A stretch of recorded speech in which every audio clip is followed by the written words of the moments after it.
Well, after having one meme title video go, I decided to go all in on the memes, and Andre actually is the true originator of this idea. So props to Andre for coming up with this idea, setting it up, and we're gonna tier rank all of the Midnight Sun runner cards.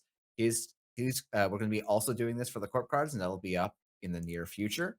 But we're gonna go through and rank S through D of all 35 runner cards. Yeah, so we So have 5 tiers here. We're on tiermaker.com. We shouldn't label our ranks or our tiers itself. This is meant to be like incredibly scientific. It's been out for a week, just so that we understand where we are. Jeff, you've been play yeah. testing these cards before they came out, so I feel like you maybe have your foot a bit deeper into the puddle. I would say that, and then I Cool. also, on the first day, started playing against X, and I'm like, "I had never thought of this archetype or this combination of 2 cards," and this is the I mean, that's the fun thing That's about, like, exciting. yeah, we can have great ideas about, like, "Oh, here's roughly where the power level of this is," and then people, like, put a card in, and I'm like, "Oh, I forgot that was in the pool. Oh, that's a crazy interaction." Yeah. Let's go through and we'll label the tiers. We have 5 tiers right now, which I think is going to be good enough. I think S tier at the top, like we can rename this whatever you want. I think this is a card that's going to be banned, right? Is that the Okay. highest the Yeah, yeah. highest level of a netrunner card? Yeah, bannable. Yeah, okay. Yeah, "Ban Me Please" is a great name. Is this going to save? Yeah, perfect. A tier, I'm thinking like faction staple. So like if you are playing an Anarch deck, you are playing this card, right? Yeah. Okay. And these are not Yeah, always it's like it's uh, It's interesting because faction staple doesn't always mean the card's, like, on the super high power curve. It yeah, might just mean it's the best for a thing in faction, which I think we'll see a little bit of, but, this is why tier lists are always fake, but always fun at the same time. So we're not going to regret this in like at least 2 weeks. B oh, of tier. course not. So, what's a good word for this? I want something that's like something that's fundamental, but like a bit more niche, like a role player Maybe in an I was gonna archetype. say role player, maybe, like, archetype card, Yeah, but role player is like, okay, Is role yeah. player with 2 L's or with an LE? I think it's LE, I think right? it's LE, yeah, yeah, because it's Okay, like your role at a company or something, not your yeah. Okay, C tier, let's something call that I don't want let's to be play. generous and call it niche, um, I'll put it in quotes. or That's good enough. yeah, yeah, yeah, yeah, I like the quotes niche. Okay, and what's the Um, worst that we can reward a card? I mean, it's binder fodder, right? Yeah, I'm just gonna write shame and give it. Okay, I shame is honestly good don't think we're too. gonna hit that many shames, and I'm excited to see I don't because I think I yeah. we talked about this a bit before. I think you said there's 2 shame cards, and I'm kind of buckling up for those. I actually don't know if there's any runner shames. Ooh. Yeah. I don't think there's any strong shames in runner, so we'll see. So let's start at the top. We got Essa. This is Yeah. our Anarch identity. The cards are gonna be on the screen right there, just for those who don't know the text. 45-15, you wanna take core damage, you wanna draw, and you wanna sabotage at the same time. What do you think of Essa?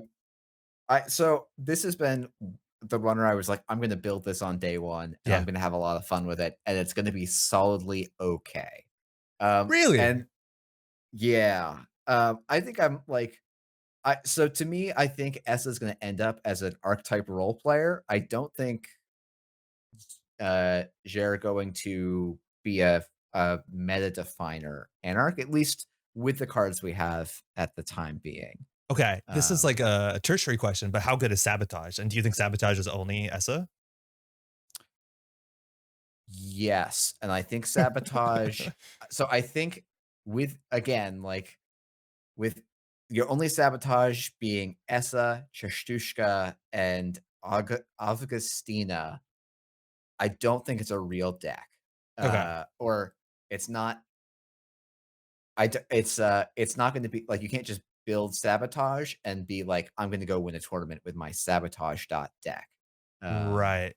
I think I think you're gonna hit struggles. that was like an And I overarching comment that came up in your last video. The idea is that like in the new meta, you need to have a game plan. You can't just like smash together a bit of value, smash together a bit of like tertiary effects. Like you need to have a game plan. Do you think ESA doesn't have a strong game plan then?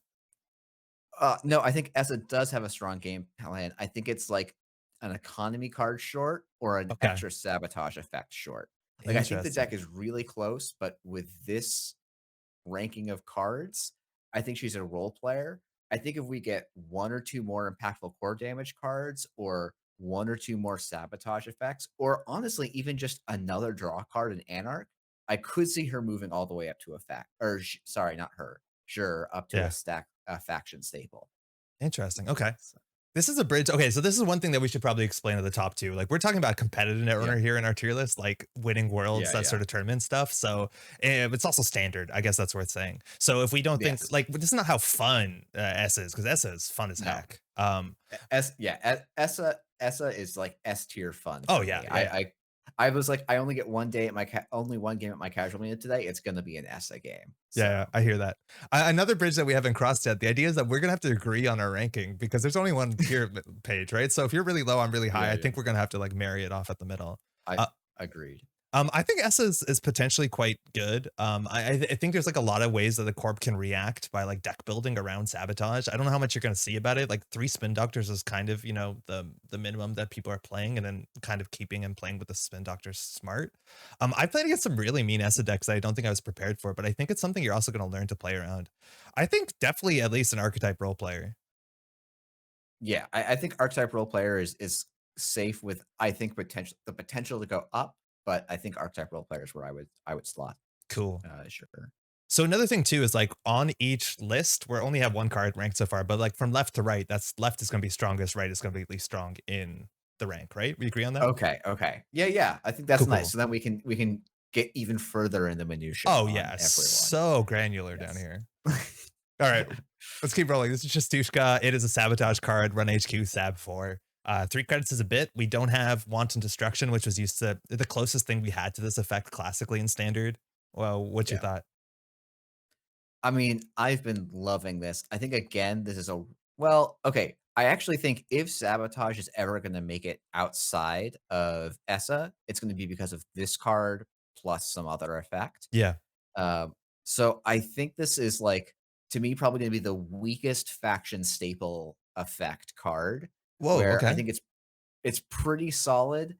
It's probably not going to make top tier competitive. I like, this is the hard thing where like it's probably not going to make top tier competitive this year because I don't think it fits in any existing Anarch decks, but I think it will be like, it's a it is sort of a maker's eye for like for 4 cards, Yeah.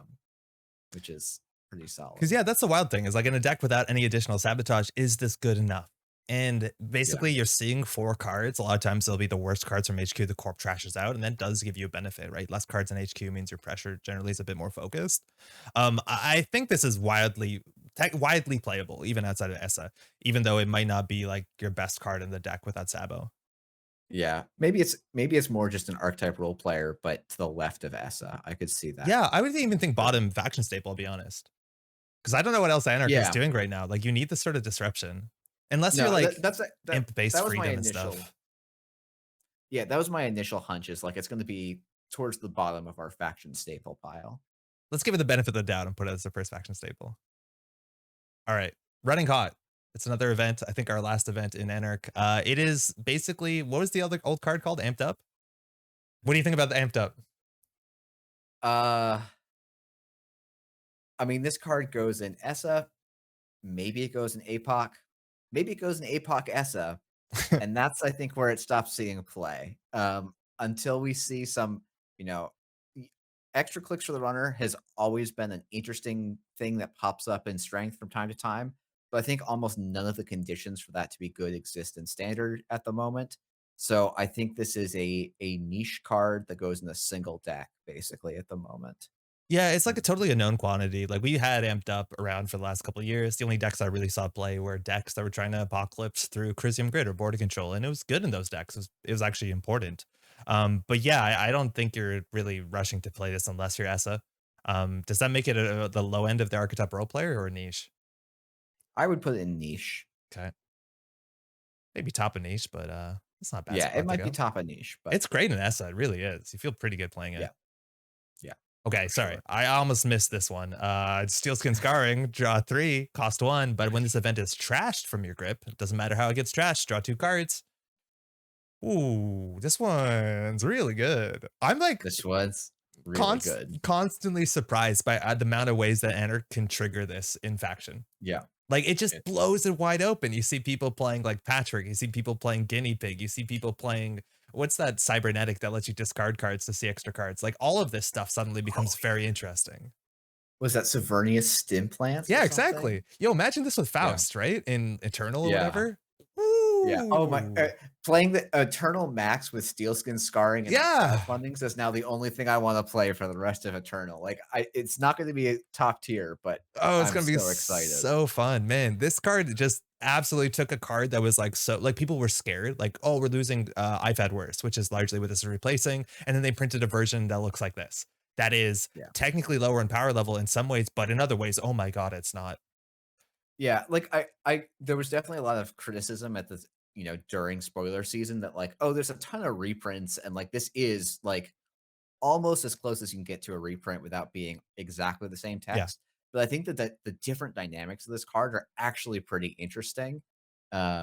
Even so, like, even though it's a small like, the tiniest, like, 2 words basically effectively change, it ends up being really interesting. Those 2 words end up being really impactful and interesting.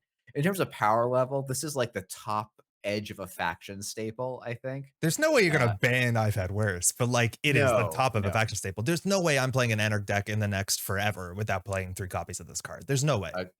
No, it's just this is like, but almost I might even put this in before sure gambles. Like, you're gonna put the sure gambles in too, Yeah. but you need draw, and this is like there's so many ways in Anarch to trigger this. It's just nuts.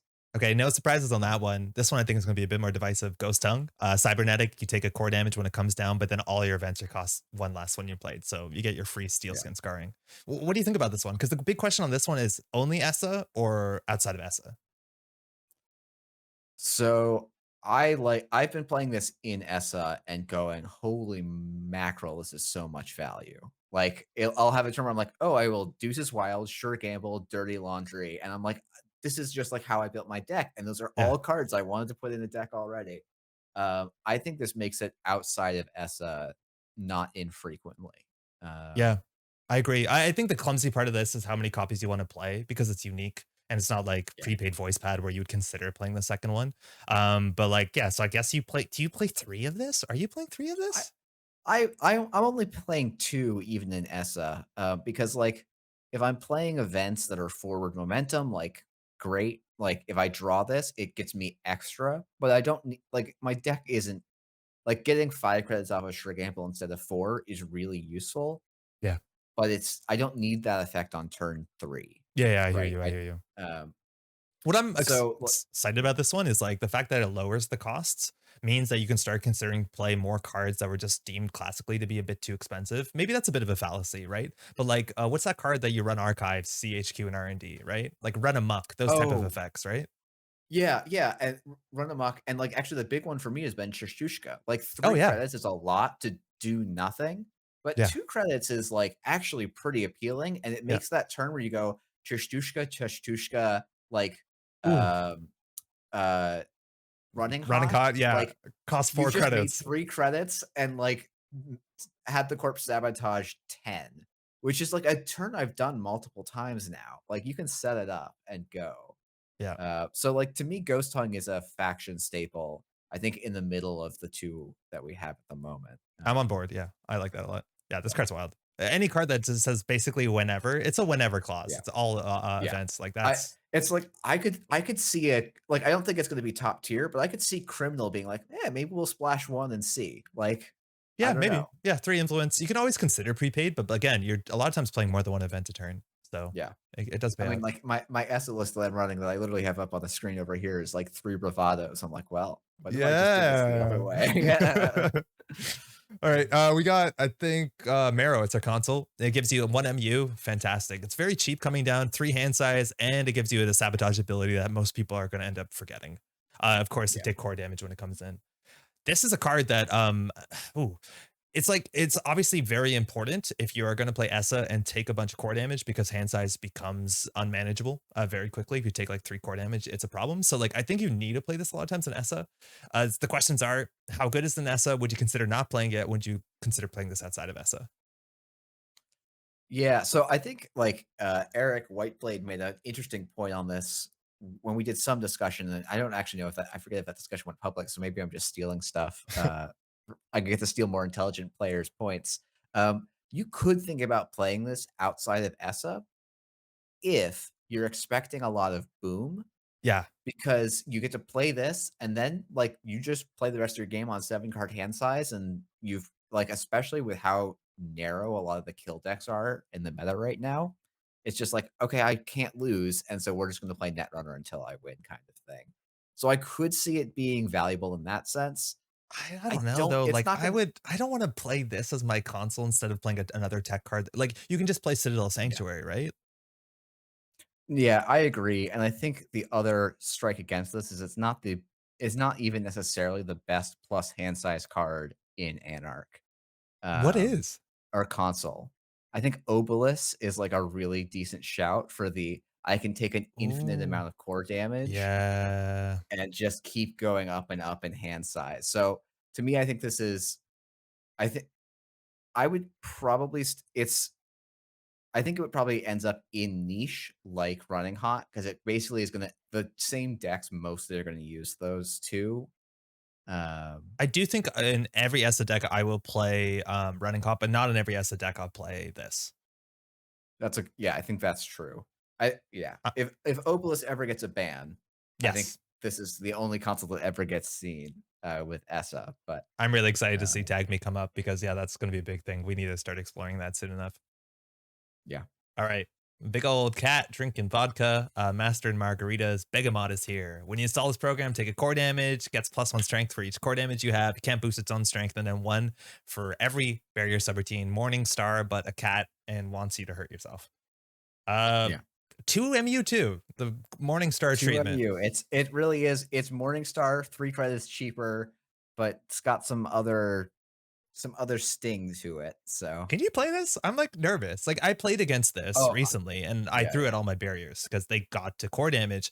But like I'm so always worried to be in a situation where they just have like I don't know who's playing a 7 strength barrier, but like I don't like being locked out. I mean, that's so I've been playing this in my ESO list and loving it, but I'm also playing 1 paperclip and 3 botchlists. Yeah. So, That sounds like, right. and the reality is, like, I did have a game where someone advanced an ice wall 7 times, and I was like, "I can't really go pa" I was like, "I mean, you do you, I'm gonna, like" that would That's that fine. fortunately for me, ended up on R&D, so I just like, "Okay, cool, I'll just Shushka you 3 times and win the game," but, like, Yeah. so, like, I think it's a like, I also don't f it's interest I it's again, it's like it's never gonna be stronger than ESSA because I think there's gonna be good ESSA decks that don't use it. I think it is actually quite empowering for ESSA lists. We'll get to this when we get to the corp cards. I'm really high on envelopment, and this actually is one of the few cards that really eats envelopment That's true. quite quickly. Yeah, I am surprised that Um you said I'm very high on envelopment. That's actually that's an interesting take. I'm in on it though. Okay. Is this better than Anish? Do you think it's an archetype role player? It's like really wild that this is a card that people are I considering over Paperclip. I think that's the most exciting thing about this card, no matter where it Yeah, ends up. I don't think it should be really I don't think it's considered over paperclip. I think it is niche. Yeah, you need to be It's playing core honestly damage. yeah, I think to me, like, if I l you put this in after Running Hot, after Marrow, but it's Yeah. maybe more like, it's a weird thing where, like, there if you think about, like, the Venn diagram of ESO lists, I think the smallest subset of those runs Begmont. It may still be really impactful in those lists. Like, I would love to see someone try and do, like, Palangi Begamont and just be like, "All of your ice Ooh. is 1 credit for me." Yeah. Um, so, like, maybe it's a high-ish power niche card. Like, Morningstar the trouble with me saying that, was like, Morningstar never saw No, but play. It Morningstar was just was yeah, unplayable. but you didn't need it. Like there wasn't that many situations where you ran into it. Like that's still the thing at the end of the day is like how many credits are you saving on Yeah, average between Begamot and Paperclip? Like it's not even yeah. astounding. It's good, but it's not like whoa. You know what I mean? Yeah, no, I agree. I think the savings are a little bit more significant than you think, where it's like, "Oh, I'm breaking IP block for a credit instead of Yeah, 3." that's cool. Like, It's cool, right? It's hard to be excited though because you're giving up a lot of other downsides of, "Oh, I have to pre-install it. I have to do all of those things." Yeah. It's also Um, like one of the easiest way ESA can take core damage on the opponent's turn, which is kind of niche. But oh, yeah, I hadn't thought about that. That's a good where point. do you want to put this? Because like I don't know, is our list falling apart? Are we putting archetype role player cards in niche already? Like obviously we can move this as time goes on. Yeah, that's true. Um, Maybe we should, honestly. Maybe we'll move Begamot up. I think honestly, I might do this. Begamot up behind Essa, and then just the other two like right in behind them. Maybe Running Hot goes before Yeah, I Begamot. think you'll Now that I always think play, about it, but yeah, I'm like you're yeah, playing. because No, basically, there's no way Begamot's up there, right? Like every ESA deck was going to consider playing Marrow, but then like 80% of them are going to consider play Begamot and not. that's a good point. Yeah, yeah. This is. I mean, this is basically the ranking of like when do I put these in my Yeah. How which is soon? how quickly are these going into the list? So yeah, this is a good way to look at it. Okay. We have another. Oh, this is yeah. Let's just do Augustina next because that's what I pulled up on screen. A resource Oh yeah, connection for sure. one that's unique, and it says the first time you install a virus, sabotage one. It looks like noise. Is it noise? No, it's not noise, but it's interesting. It's not a whenever trigger, and it doesn't start in the game installed, so Yeah. I'm fairly down on it. It's Um, like I the mean, most to annoying well, thing right now is to me is like if I want to build an Anarch noise-esque deck, and noise, mind you, is the original core set Anarch who said whenever you install a virus, the corp just trashes from the top of their deck, which is wildly powerful. It's like how many of these do you play? Because you need to play 3 of them if you want them on turn 1, if that is quote unquote your deck. Can you start playing the Nihilist? Another interesting question mark that I'm kind of excited about. But like there's so many clumsy parts you have to like foist into this deck just to try and rebuild noise. yeah. Yeah, and there's not a lot of good like, we don't have cash to make money off of our viruses, Yeah. we don't have Parasite to get advance a board state off of our viruses, like, I to me actually, this is arguably my one runner shame card. Ooh. Um, Okay. the other reason I would say it is because it also encourages play patterns that I think are not super interesting, which is people doing the entire like, the I never run kind of Anarch, Yeah, where I'm yeah. just gonna core damage myself a bunch, install a bunch of viruses, and hope that I mill enough times to win the game. Um, Yeah, I hear you on that. Huh. I had a question that I was gonna ask you, and I totally forgot what it was. so maybe the one thing that takes us out of the shame group would be freedom, where you get maybe 1 to 3, maybe in the really ideal cases, 4 or 5 triggers on this over the course of a game by just playing good cards, and this is also in your list. Do you think, because obviously Virus Max is no longer a thing in standard, if you could play this in the Virus Max shell of like last year, would it even be worth a slot? No, Yeah, I right? don't think it even comes close to being worth a slot That's so in that wild. list. Are we shaming this one? I might let's shame that. I think this is a shame. Gotta I shame think something. we gotta shame something. Okay, we're on Light the Fire now. A card that we've had for a while now because it came in the booster set. It's a resource you install, take a click, trash this, take a core damage, and you run a server, a remote server, and cards in the root are totally blank. And then if you make a run, you trash all of them for free. Yep. Massively powerful ability. People are not playing it. I was gonna say, I know like we had this conversation off, Yeah. privately, and I was like, "I don't think this card's that big." And you're like, "This card's huge. It It's blows so up all these good. strategies." It like okay, so the closest thing we've had to this classically, and I'm not going to talk about Stim Hack because technically Stim Hack, and it's worth knowing that you can use this to trash like assets on Tempo and ESA, like that's great. Um, but like we don't have Film Critic, which is the old card that said, oh, there's an agenda in the remote server that's difficult to deal with, like your Obacadas, your Bolognas. I've been playing NAPD Corden lately, right? So like this is the solution to that. Also, and maybe this is way more in standard and startup, but we're seeing it, and you probably know about the ASA decks. Like Managarm Anoetic is still here, right? Yeah. And admittedly, there's another way to deal with those cards, pinhole threading for one influence, which is an incredibly powerful card as well. I don't know. I still think this is like one of the strongest effects, and nobody's playing it. Yeah, I mean, like, to me, I'm like I think it is on paper a really strong effect, and in play, it's kind of niche, which is a really weird place for a card to sit, and I think it's a really, like, interesting thing. Yeah. Um, I think the challenge with it is that in Anarch, busting the remote is sometimes not trivial, like, it's very expensive, and that's kind of why Anarchs in the previous meta did one of two things: either played 10 million drip cards Yep. or APOC'd. That Yeah. was how they dealt with the remote, right? And like a lot of those drip card, the way you actually converted value into points is gone with Rebirth going, basically. Like, it's amazing how impactful that one card leaving is. Oh, yeah. Um, and so now you have like the fire, and it's like ESSA probably will look at this if the meta shifts to something with lots of stuff in a remote. But like running this to go after a single card in a remote always is going to feel quite dicey to me in a lot of cases. I think this card, wherever we put it, is gonna be a tier higher in startup.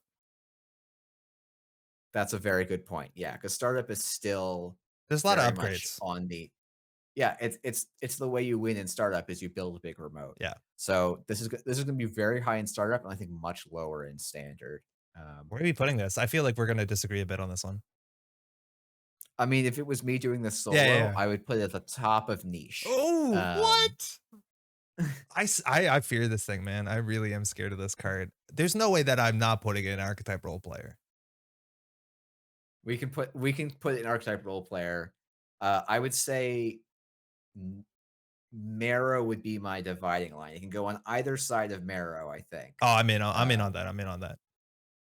I okay. feel like we're gonna feel I hope we feel silly about this. I'm just saying. Either way, I I hope we're mean, I wrong. feel silly because I'm overrating a card because you're bullying Yeah, me that's fine, into that's it. fine. But But like you explained that you were allowed to be bullied about it. That's totally fine.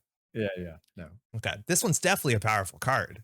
This is the twinning, great art, Adam Doyle, and this is basically your turning wheel type replacement. It gets charged with power counters, or the charge ability, I suppose, and you can trade those power counters 1 to 1 to see additional cards from HQ and R&D. The way that it charges it is something we've never seen on a Netrunner card. It forces you to play other cards that have credits on them, and then you have to spend those credits, which there's a fair few ways to do that.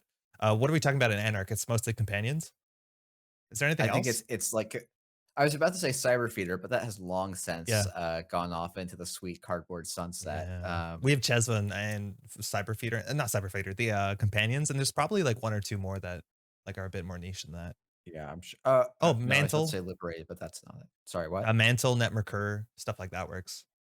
Yeah, Mantle, Netmerker, Chesv, Uh, Miss that Bones, stealth, prepaid voice pads, Penumbral all the toolkit. stealth Yeah, yeah. There's cards. a bunch. Yeah, What do you think about this yeah. though? I mean, this to me is uh it is a strong card. Undeniably a strong card. It is, I think, much easier to access than Turning Wheel because you don't have to be making runs, Yeah. and it charges up twice as fast. Like Turning Wheel, you have to dedicate 2 clicks to get a single extra access. This is a click that maybe is still giving you tempo. Yeah, like Um, the run that you're running, you can generally spend a charge card. Like you have a Trickster Taka, like your run R&D every time you see two cards. yeah. Yeah, it's pretty wild. To me, this might be a ban me please card. It's probably a bit overrated there, but to me, this is one of the strongest cards in the set, Say for that runners. Turning Wheel was on this list circa like 2 years ago. Would you put Turning Wheel and ban me, please?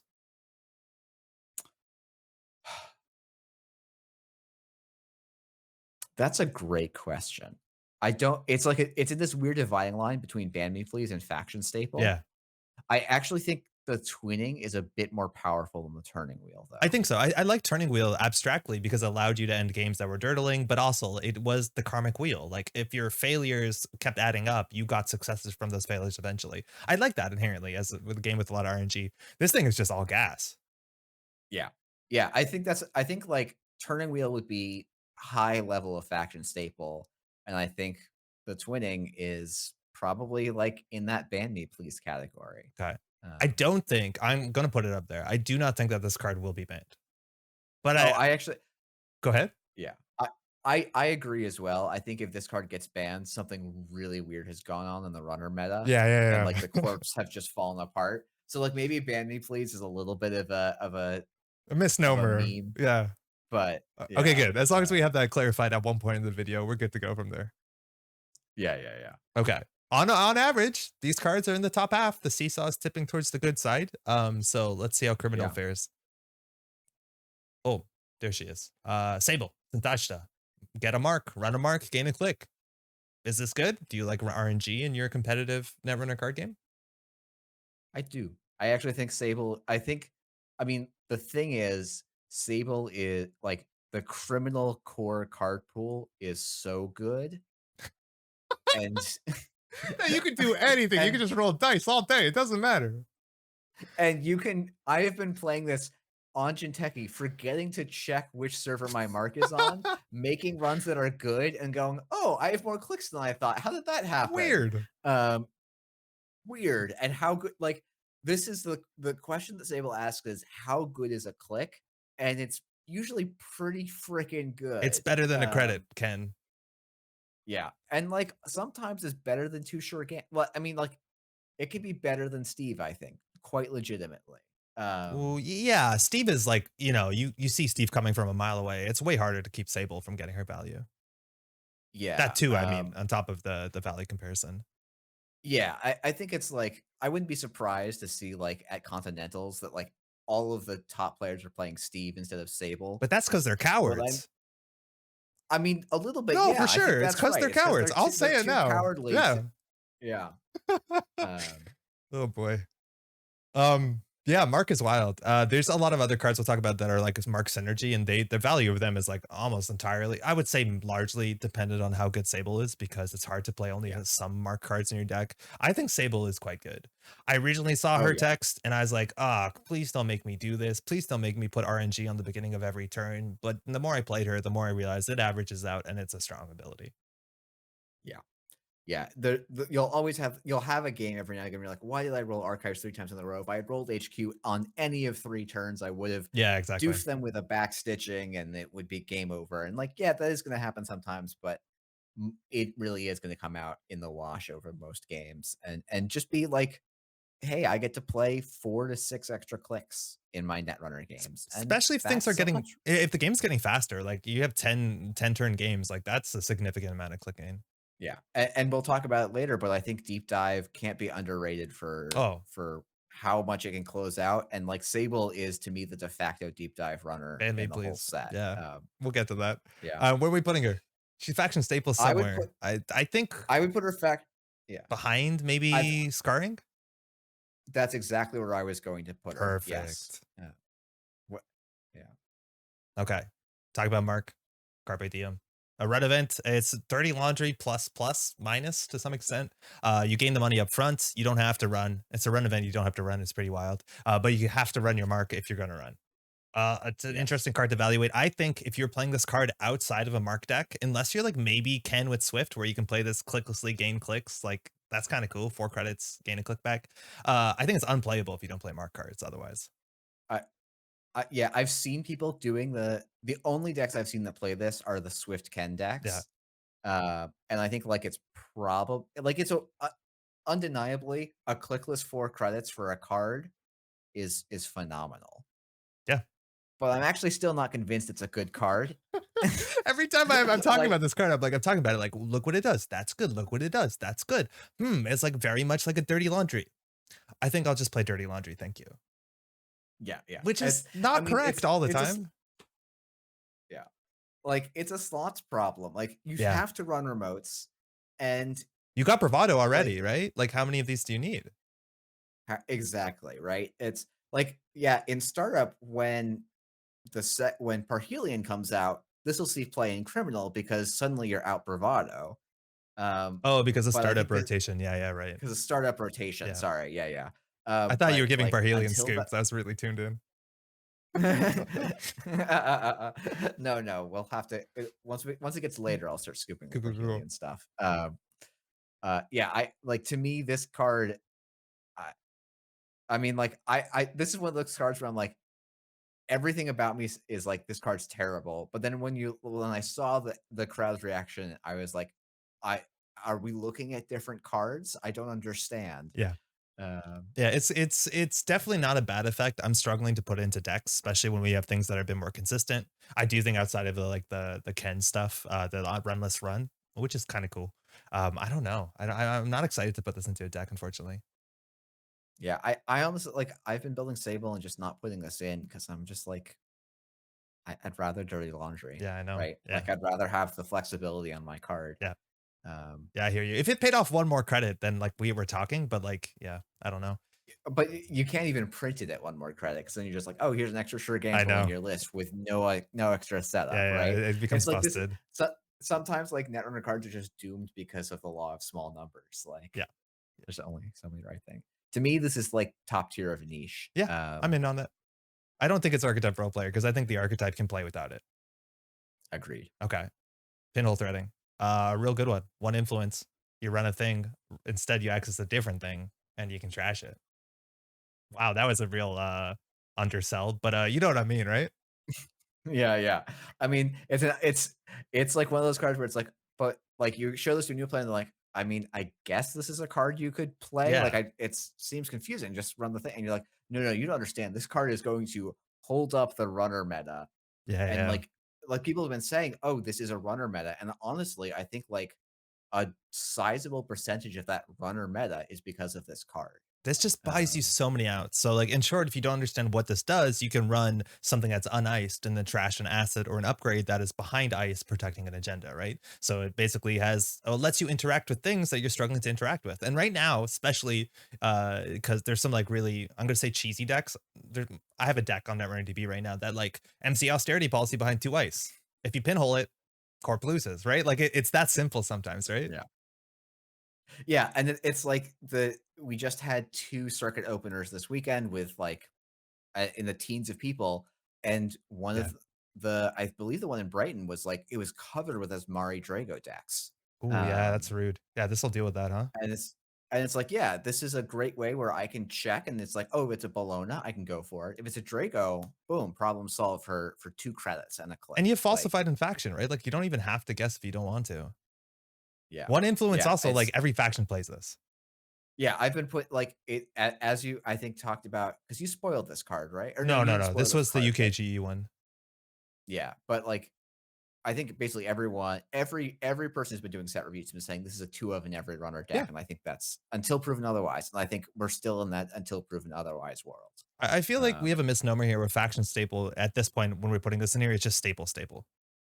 yeah, I don't think you're yeah, gonna I ban the this card. This is a healthy card. I like that's the thing. Is like I'm assuming it's a healthy card. Maybe it's not. it might, I mean, I could see a world where this does end up getting banned. I think that world is where asset decks just never reemerge. Like, I think asset decks are fairly weak at the moment, Yeah. and this card I think is actually much worse against asset decks because their game plan is not reliant on this. Yeah, yeah. It's better for like And upgrades and like targeted destruction as opposed to go wide, right? yeah, yeah, agreed. So, like, yeah, it's the ban me please. I think like ban me please and shame are going to be pretty empty. I think for the most part. But this is so faction staple is going to be, I think, pretty hefty. Yeah, yeah. Uh, There's some good stuff in the set. Okay. yeah. Bandweave. Unique cybernetic. Take a meat damage, I guess. And then first time you run HQ turn, if they lose a credit, you gain a credit. Or criminals run HQ, undeniably. How much money are you making with this? How many are you playing, if at all? Yeah, I mean, this is tricky because, like, everyone well, like, I also this is another one of those cards that I think it's gonna be much better in startup than it is in standard, because in Yeah. standard, you already have to ice HQ against criminals a ton, whereas in startup, it's not as critical to not losing the game. Yeah, you don't have to Um, ice HQ in startup. If as long as you like spin doctor and sprint and jam as yeah. quickly as you can, you don't have to. Yeah, and it's like, oh, a single Afshar, like, suddenly makes the math on running HQ just not worth it for the runners, or like an Engram Flush. Like, there's all these cards that you can just put on the HQ as a single piece of ice, and unless they're gonna legwork you, like, it doesn't you don't care. Yeah. Um, but Uh, suddenly in startup, now it's a 2 credit swing, and, like, that becomes a big deal. But I think in standard, because they're already playing around diversion of funds, this card isn't gonna be a staple. Um, Do you see I yourself think putting a Steve deck together and not playing this? I could see a world where I don't play this in Steve, because if I'm getting into HQ, I'm already winning, and I don't know if keeping the corp even more down is go like I see what you mean. I I think it's probably like it's a slot you will think about super hard in Steve. Yeah, yeah. Like you will about it'll be like it'll be one of the last cards you take out, but I think it will not. I'm not sure it will always end up in Steve, I guess, is maybe the way I think about Does it. modern Steve even run Docklands Pass? No. You see, that's like the kind of thing that Um, confuses me. That makes me think about this.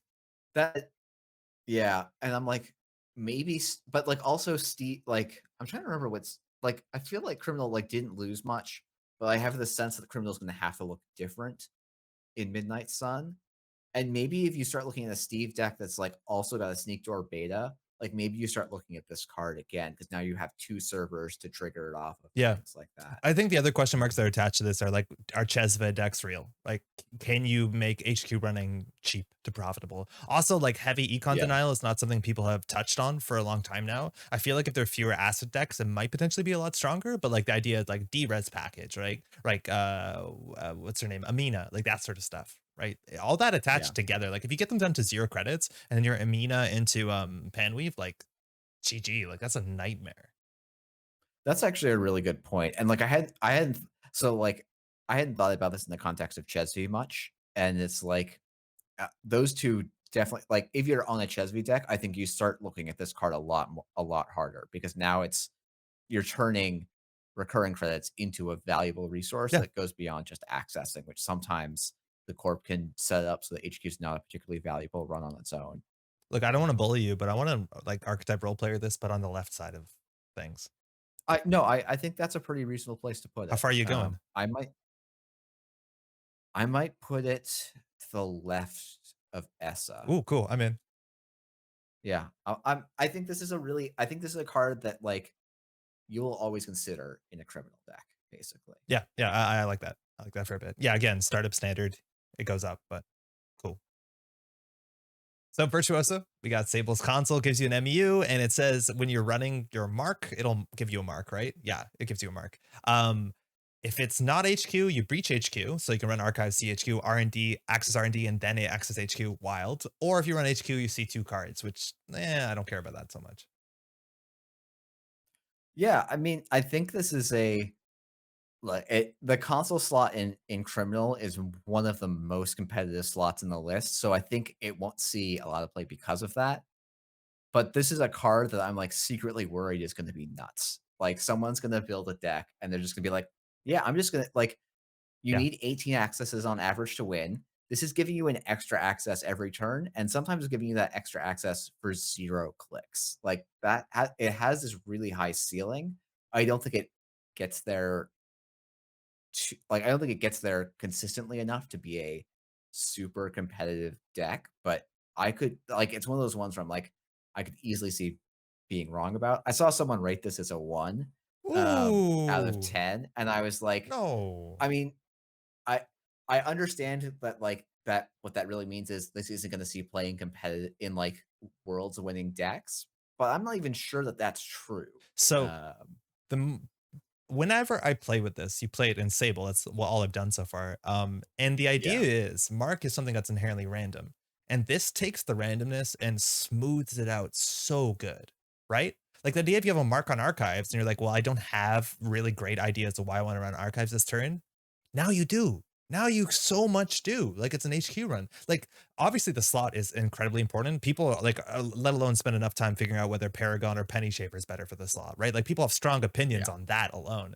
But like this is again free accesses allows you to do the things that you're doing for free that are suboptimal and makes them optimal. I think this card is low key incredibly powerful, but it doesn't give you credits. So people aren't going to yeah. play it. Yeah, I think it's if you're I think it's really worth taking a look at in Sable for exactly that reason. It does so much smoothing and it takes the like, oh, I don't have a reason to run archives and I roll archives, meh. And like it's gonna force the corp if they're like, especially these corps that are trying to dirtle and set up kill traps, like they just naturally build up agendas in Yeah. HQ. And this console is amazing Like against those sorts of corps. imagine there's a console that was printed that says run a R&D after you run R&D access HQ. You'd play that console. Obviously, that doesn't happen all the time, but you would consider that console, right? Yeah. No, I think you definitely would. I think this is one of those cards that I think we're go like maybe doesn't see a lot of play now, but will come into the meta at various points and times. And if you can find a way to make a criminal econ pack, like if you can put your criminal econ package outside of the console, Yeah. then suddenly this console looks amazing Yeah. because, like, sometimes you're like, "Oh, I'm sitting on 20 credits and I have 9 on my penny shaver." Like, my console's blank, right? And it's like, maybe this was better in all of those games. Yeah. I wonder if you can play this in oh, no, I guess if you're playing Tag Me, you're playing Obelisk, but, anyways, where are we putting this? That's such a that I mean, that's the obvious next question, and yet I don't know. Um, I think it's strong. I don't think it's a faction staple because you're not gonna, but yeah, it's it's just not a faction staple definitively, I think, but it is a really good archetype role I'm putting it player. here. You wanna go left or right? No, actually, you know what? I was about to say left, but no, I think that's correct, Okay. right there. People are gonna disagree with us on that. That's fine. That's what the comment section is for. We read that and respond to it. Ex But yeah, yeah, well, shots called. Shots called. shots called, yeah, Okay. Cat's Cradle. 2 credits, it snares an enigma there. Res cost of each code gate goes up by 1, and then it has like corroder stats besides the strength. So 1 for 1 subroutine, 1 for 1 strength. This starts at 1 strength. yeah, Uh yeah. You playing in faction decoder and criminal? yeah. I mean, in my deep dive Sable list, I don't wanna spend influence on Unity, like, that's such a wasted I can't influence. believe Unity is a de facto decoder. Like, I don't know what happened in the last year. I Like, what happened? Why yeah. did we agree that that was the de facto decoder? I don't know either. Like, I remember playtesting Unity and going, "This is literally never gonna see It's play." It like breaks Enigma for 4 it's credits, like, or 3 anti-criminal. credits. Criminal wants something lean and cheap and not a card that requires you to install 3 other icebreakers. I don't understand the love for Yeah. Unity. I don't understand it. I know why it like, it is super efficient in the late game, and you're using Boomerang to bridge there, and that's why Unity actually ends up in criminal decks, but that's a Ugh, boring answer. yeah. That's too thoughtful. Um And I'm slapping this like, at 2 credits, I can, like, draw this, and as long as I'm not, like, going below 5, I can slap this down and just, like, taunt the corp with, like, "You gotta reevaluate everything you do for the rest of the game." You are So, still breaking Enigma for 3 credits though. Like, we just talked about that, but I mean right, but the Enigma cost them 4 credits now instead of 3. So, this is the worrying thing uh about me. Like the econ denial is real. Like I don't know what people generally don't play Cortez anymore, Hernando, right? Like that would be a fun yeah. package. Um, but like you need to have a lot of copies of this, or you need a mutual favor out aggressively, which admittedly Sable's pretty good at because you want to get this down sooner than later. So you want to play more than one copy, but you're a criminal. You don't want to play more than one copy. Yeah, yeah, I mean, that's a good point. I think the other my counterpoint to that is it's the most important number on this to me is the 2 in the install cost, because my other in-faction option has a 7 there, Yeah. and it's still expensive to break stuff, and, like, if I'm paying a 7 cost card to break a 0 strength gatekeeper, I'm the fool. Oh yeah, yeah. Um, That being said, though, so like, do you need to play this with Amakua? Amakua is good right now. I mean, I think so this is the way I'm playing it is I'm doing 2 Amakuas in one of these, Cool. and this is like when I'm like, "Okay, my Amakua's time is out," or I need to recharge it, this just slots right in, and I'll install it when I draw it. If I really need to rush it out, like, maybe they've been purging me and there's magnets and stuff, like, then this does its job, but, like, I'm not playing Criminal to have a spicy decoder, I'm playing Criminal to have a role play like, just a card that does its job, and this is, like, the epitome of that. We'll return to that idea, but I am now playing criminal for a spicy decoder. We'll get to that. Where do you want to put Cat's Cradle? I think it's like a faction staple. I actually might Whoa! rank it I would rank it above Chushushka. I think you're gonna see like, I don't think it's a card you're gonna be like, "Oh, I play this and it changes the game," but I think you're gonna see it all the time. I think you're Um, never gonna see this card. Never. I honestly don't think I don't want to play it. I don't like it. I'll be surprised if you see it. I'm okay putting it there, but like I don't know. I don't think we're gonna okay. see this in a couple months. I think aggressive, like I think with Boomerang, like I'd rather wait to install my Amina, but I know I ran into the awkward situation where you need to and it costs 7 and like it's a nightmare. Cool. Interesting. I the other thing is, like, with people playing Amani Sanai again, do I wanna install my, No, yeah, yeah, yeah. But you don't in that my 7 matchup. cost In that matchup, you definitely don't. Do you yeah. mind? I'm just gonna knock it down one, just so that I feel like I had a stamp on this one. Okay. Cool, cool, Cool, cool. cool. All right, we're brewing some coffee. It's Turkish style. 2 credits recurring for this program. You can only use it while running essential servers. 2 credits on the card. and you can get the credits off of it the turn that it's installed.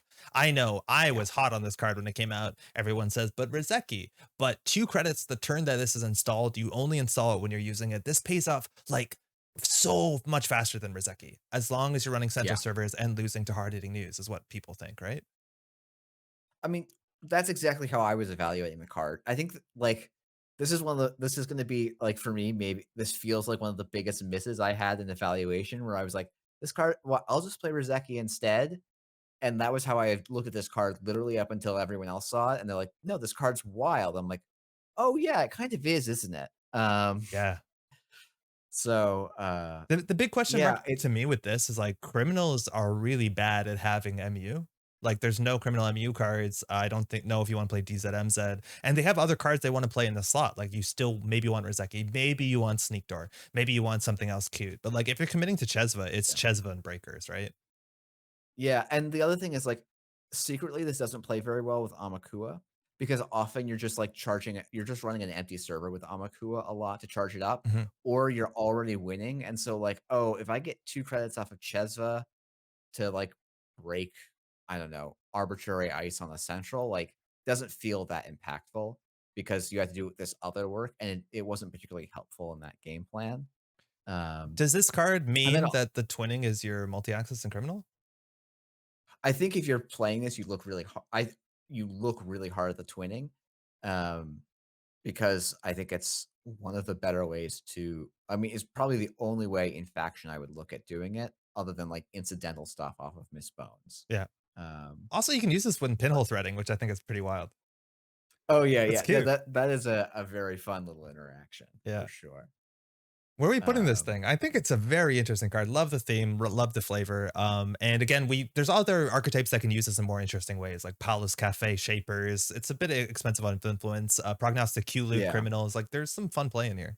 Yeah, maybe Q-Loop as uses this instead of Tech Traders or Oh, Q something. Loop ads fell apart. We got to rebuild that from the bottom. Oh my god, I got to look at that thing soon. Where's it going? To me, it's an archetype role player. Yeah, Um I think it's high though. Yeah, I think I would put it under Essa, but maybe I could be talked to higher I than think that. if we're doing that, we have to swap these two. Yeah, okay. I'll You can disagree with me. I won't take it personally. see. The thing is, I actually think we might see more Panweave than we'll see Chesvi Whoa, really? in standard because I think the fact that you have to deal with remotes is significant in standard. Yeah. Um, So the big idea like I think with Chesva is that like you need a way to build enough pressure and economy off centrals, right? Like I don't know if security testing is going to make it. I really don't think it does. But like yeah, Panweave helps with that. Diversion of funds, obviously. You need some way to get value out of centrals, and like there's not too many ways to do that. I don't know whether we're going to see like leech criminal again. Yeah, and also, like, you're not gonna see Leech Criminal and Chesvi because, Oh as we yeah, talked about earlier, slots. there's the memory pressure for Crim. Yeah. So, like, I think that's sort of the it's hard for criminals to actually just blow the game open on centrals, and, like, if you're gonna run this with the twinning, which is the natural include, well, now you're spending 6 influence on a 2 of probably, Yeah. and you need to then find like, there's just this little bit of ordering that I think makes it a little more awkward. Now, maybe it's such a good econ card that I end up looking like a fool, and this rockets it up to, like, a faction staple past Sable. Like, I wouldn't be I could see a world where that happens, but I'm actually kinda low on this card, I think, relative to, community sentiment. I think there's a chance, and again, maybe because I'm anti Cat's Cradle, that I would swap these two. But again, we'll see. We'll see. We'll see. Yeah. We have Well, this is going up on my channel, so we'll do it yeah, yeah, my yeah, way, and exactly. then when Yeah. we do the other side, we'll give your, Yeah, preferences, I'll publish top billing. publish my own version. Don't worry. This is revolver. It's our first weapon. I'm pretty sure it's our first weapon subtype, even though criminals classically had a whole bunch of weapons, and it has bullets on it. Technically not bullets because we have to charge this card. 6 of them to break subroutines and 2 for 3 strength, starting at 1. You can also throw the thing when it's empty or when it's full, whatever. I think it's a great killer. We've seen criminal cards before that like break sentries cheaply but are ethereal. They don't last forever. Those saw a lot of play classically, haven't seen a lot of play modernly, and now we have this. I think this card is much better out of faction. It is definitely a shaper card that is printed with blue colors. Um, in a world where Bergalter ate a ban, which I is hard to see coming, but, like, in that hypothetical world, I could see Criminal going to 2 revolvers in their list maybe. Um, Interesting. Yeah, but maybe Carmen's even good enough. I don't know. yeah, I mean, maybe you just play Carmen because you wanna never get locked out by sentries. Yeah. I think that would be a real debate. I think this is like, This is it's a card you can definitely look at in Shaper, this though, is a for Shaper sure. staple. Like Shaper Sentry Breakers classically, like we still have access to nanotech, and for some reason people stopped playing nanotech largely because we stopped seeing like surveyor remotes that go on forever. It was actually really bad against Surveyor. I did the Oh math. yeah? Oops. You should all it is never it is the only time it's better than Ika is when it is a 3 server, 3 ice tower. I think Ika Um, holds this like very special honor, which is a card that yeah. shows up in a lot of decks that gets installed the least out of any card in any deck. Right? Like if you've installed your Ika in a Shaper game, something has gone wrong. Yet it's Yeah, still always there because of lockout and Shaper doesn't mind it too much. So this is, I think, a yeah, total Shaper staple. agreed. How high up we going? Um, I to me, it's right around Light the Fire. Um But that's role players. We gotta go higher. Oh, like under on oh, top you're of it? thinking of the factors oh, I Oh, actually don't it's a I Shaper staple for sure. You know, you're gonna play this in every Shaper deck going forward. Like this is again also like startup versus standard. In startup, this thing just like shoots up and sells. Like it will have an impact on the meta. Like if Shapers are playing this, you're yeah, not playing on sell that over like Firechild 3. no. Um, I think this thing is I don't see a Shaper deck not yeah, playing no, this. I think I think, like, if it was I would not put it to the left of Ghost Tongue, I think. I think there's enough I think there's shaperlists that are gonna want to spend their influence other places for Okay. more impactful cards. But I think whenever you're building if you're building a reg shaper list, Yeah. I think this is, like, right at the top of the breakers that you put in that list. Because with support, this Uh, is now the best killer in the game. yes, Yeah, yes. If you're definitively. gonna if you're already gonna be running simul chips, if you're gonna run a couple of incidental charge cards, suddenly this looks like a beast. Yeah. Cool, cool. So, Okay, we only have 2 more criminal cards. This one's called Backstitching. It's a virtual resource. It gets a mark at the beginning of your turn, not when you install it, and allows you to bypass a piece ice you encounter on your marked server. I talked about this. This was one of the spoiler cards on my channel that I have, and there's like now 5 2-cost criminal cards that allow you to deal with ice without having icebreakers. I think this is not the worst one, but I don't think it's the best one by a mile. no, I think basically Boomerang existing makes this card pretty invisible. And inside job too, Um, right? Like, yeah, ah, yeah. I to me, this is another niche criminal card. I was like, oh, I'm gonna give this a shot. I'm gonna put it in my Sable you never lists. install it. You're like, I have better stuff to do. I always had this in my Sable I was like, list. I even forced myself to be like, I'm going to install this just to see how it feels when it's on the table, and it felt meh. Yeah. And I'm just there's gonna be APOC lists probably that do it. Like, it was sometimes nice to have in a deep dive list so I could save a click on installing the Boomerang, but, like, it was just like I was having slots problems, I needed more Yeah. draw, and so this was the card that got cut for more draw. It's a panic Um, button in a deck that already has really good panic buttons. So yeah, yeah, I'm out on this one. I think it's worse than Carpe Diem. agreed, Okay, agreed. cool. Final criminal card. It's no free lunch. This is the first of or I guess Anarch didn't really get a card like this, but they're cards that are what people call silver bullet cards, but are not dead in matchups in which you don't need their fact. So this is one of the very few cards in the whole standard format that allow you to clicklessly remove tags on your turn. And if you don't need it, it's a click for 3 credits when you need 3 credits, which is neat. Kind of a hard card to evaluate, honestly, because it's a card I'm not excited to put into my deck until the meta requires it. And at that point, it's obviously one of the best cards in your deck. Yeah, I no, I agree, like, this is a silver bullet card,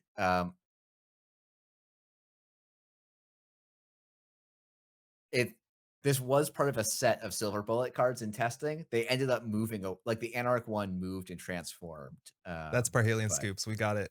Yes. but yeah, no, I mean, this is a niche it's a silver bullet card, it's super nichey, it's an easy mark, which you weren't excited about playing, but if you're getting killed by Drago combos, like, Yeah. this is suddenly the most important card that you can have, right? And they took away Tech Trader or Tech Writer. I never remember which one is which, but they had to take it away. It's Tech Trader Yeah, is the Writer's blue the one. neutral one. Yeah, totally, totally. Yes. Okay. This is hard to evaluate because Uh, like inherently it's niche, but like it's one of the best niche cards. Yeah, I to me, I might actually put this I think we're gonna see more Carpe Diem than we're gonna see No Free Lunch, uh, But up it's until the meta point where dependent. suddenly Yeah. everyone needs to be. And Like, I think the I think in startup, if we ever end up needing to drop tags on the corp turn to not lose games, this suddenly sees a lot of play. In standard, I think stuff like Citadel Sanctuary just protects you from dying that's in true. much the same way and has more incidental value against, the tag drip decks kind of stuff. So, um, This is like 100% the sort of card I think that like deck builders need to remember that exist. We saw stuff like this. Like Fall Guy was a very unassuming one influence zero install cost card from metas ago, but it found itself in like shaper decks because it was a yeah. necessary solution that's very easy to play. And I think this is 100% that, but eventually it'll be the only solution, maybe. Yeah. One of the first decks when all the cards came out, I was like, "I'm gonna build Griever Woo and put this in so I can draw 3 or I can gain 3 and draw a card on the corpse turn." It Cool. ended up getting cut for slots, but it's a very fun idea. So, like, to me, this is the niche probably behind Carpe Diem, All but right. That ends Criminal. Criminal looks to be just as about as stable as Anarch. Actually, well, I say that, but then they have all the niche cards. So it just seems like the so the, they the mark cards are like they're kind of are all in, but like Criminal has such good stuff that does similar things, right? That's the problem with the Criminal cards. There's a lot of similar cards that are, I think, more widely playable. Yeah, and as we talked about in my rotation video, Mhm. the idea Anarch was losing a lot in rotation. They Yeah. lost their most powerful IDs and a couple of staple cards. And so they really needed replacements. Criminal basically lost no cards of note. And so it kind of makes sense that they're getting a few more niche cards and cards that are like there to help make a new thing possible rather than give the faction raw power, Yeah. which is And a distinction. interestingly enough, a lot of the best Criminal cards from this set are cards that are better outside of Criminal or can be outside of Criminal, which is very Yeah. interesting. Yeah, and I think it's like the other thing to think about here on this diagram, like on average, like they don't have a card of shame, which I think is a point in their favor. Yeah, that's true. That's true. And we're usually putting the Anarch cards to the left when they're in the same block, but I'm going to fix this. I don't think that's I wrong. I don't I think can't people are argue. gonna play that card. No, I think that's probably true. I Okay. think that maybe is the correct Okay, so placing. we fixed it. There's justice for all. All right, we got shape for cards. We have an ID, of course. This is Padma, Asbista, Cyborg Identity. The first time you run R&D, charge a card. This is really cool. Charges the shaper mechanic. I think out of all the three mechanics that are new in Midnight Sun, this is the least exciting. I think it's obviously very powerful and it's actually flexible how you build it. Charge basically puts a power counter on something that already has a power counter on it, and you get it before the run, like right at the run initiates, so you can use a power counter. It doesn't require a successful run. That's wild. All right, boat meta. Oh man, I can't wait for the endurance conversation. But how do you think Padma is, or Padma, in or outside of boat? So this is maybe my hot take. I Mhm. think Padma is a pretty mediocre ID. Whoa. Um, I but I think we will still see a lot of her Yeah. because Shaper have Dookie IDs at the moment. Yeah. Shaper I is think is not doing amazingly. It's been the consensus before like a week ago when the set came out. Going forward, we'll talk more about that. But yeah, they have the most to prove in the yeah. set. I think basically like on I played against someone at my casual meetup today who was playing a Kiko with some of the really powerful Shaper cards from the set, and I was like, I honestly buy this is maybe stronger. Whoa. Um, even with the influence penalty. I don't think like I think we will probably see more Pudma because having influence for tech cards and matchup stuff is really handy. I've just not been that blown away by the strength of the ID. Yeah. Um, It's also like the strength of the idea is like very quiet, right? Like it doesn't yell the way other IDs do. Like getting six more yeah, cards off an Earthrise Hotel is massively powerful. Like people want you to play lat. Like that's meant to be something you want. But it's like not obvious how strong that is in comparison. yeah. I mean, this is also like this is the I also hate playing lat. I think it's a mistake. Yeah, no, I don't think lat's very good. No, it's like to me, I think Pudma is like is going to see a ton of play, but I think it's because there's a dearth of exciting options. Yes, yeah. Um, in Shaper rather than where like I think both Essa and Sable like have convincing arguments to be like, I do a thing that's going to change the game by being on the table. And Captain just says, I am in a certain deck worth zero point 0.2 value units Yes, more value than units. Wu or Tau or whatever. So it's just this incremental advantage in a particular deck. It's not a thing you're like, this enables a cool thing or anything like that. That being said, this is not a coolness tier list. Flavor, amazing. Cards that go with her, really fun. Like honestly, some of the most exciting to play. But Yeah. like, yeah, I hear you. It is a value oriented ID, which is not as exciting or splashy. And yeah, I don't know. Yeah. Where are we going? I honestly don't know. I honestly don't know It's either. because Like, like, I think, sorry, what I was gonna say is that there's an argument that she is a faction staple because I think people are gonna play her over the other shapers going forward until like something is solved. But I don't think she's the power level of a faction staple. I think that kind of says like in comparison to her faction, she might be a staple. yeah, it's like to me, I would almost want to put her in archetype role player because I would not be surprised if every Pudma deck should just be a Wu deck that gets Rozekis out on turn one Oh, please and don't then make does the us do rest of the that. stuff. I don't want to keep doing that. We can't keep doing that. It's been like 3 years. We can't keep Rizeki wooing. Okay, okay, No, well you're then not here's wrong. my You're not other wrong. I'm pitch. just saying. Here's my other pitch. We can play Dow, get our boat faster, get our good money cards faster, and then move their annoying ice away from our boat. Yeah. So like this is the thing where it's like, yeah, Pudma and Dow are probably going to be pretty close. Wu is like those three ideas to me are the like, and I know there are hardcore Shaper players who disagree with me, but those three are like interchangeable to a large degree. So calling Pudma a faction staple feels weird Yeah. when you Okay. look at the power of the other cards we're putting in faction staple. Well, then Um, I'm dropping her like here. Which way she's going from there? yeah, She's sailing left or east or west? honestly, I might be pretty happy with that spot. Okay. Yeah, Okay. Well, hey, it's not all like rough. Welcome to Deep Dive. no, Run all of them. Run all the central servers. Then look at the top 8 cards, access one. If you got to click to spend, access another one. It is a combo closer. It's a game winner. It's an apocalypse card. These sort of cards, honestly, myself, don't like them. I feel like they just kind of like Apocalypse obviously is its own frustrating problem, but I feel like this is something that you can't stop people from doing. Even if you go to your way to delay this, you're generally just racing it, right? Like we're all just racing this. You can't stop this from happening. Do you disagree with that? I don't. But I also think that's not a bad thing for the game, I guess, is my philosophy is my take on it. I think this is a race card, but in faction, it's a very, very slow clock that the corp has a lot of interaction points for, right? Yeah. And it forces you to do things And on the table that they have to interact with, which is yeah, obviously like inherently good Netrunner. I've also whiffed on a surprising number of deep dives. Like it's not it's probably a little bit less. It's probably like 1 in 4, 1 in 5 maybe that you whiff on. Wow. Okay. Maybe a bit lower than that, but, like, it's not especially as the corpse scores a couple of agendas, like, the value of deep dive goes down if Yeah. they score out if they're, like, putting early pressure on. So it's like, for the deep dive to be like I can only deep dive and do nothing else, I think largely those decks don't function, I should say, anymore. Out of the Ashes arguably allow those decks to function. Um Hmm. I don't know. I think this is a faction staple. I Oh think we'll yeah. see this out of faction and stable. Yes. I think, And Ken. um, yeah. I We mean, saw it in Steve you're decks. Like gonna, people are playing Swift. Like yeah. they're just like, that's a good way to win the game, I guess.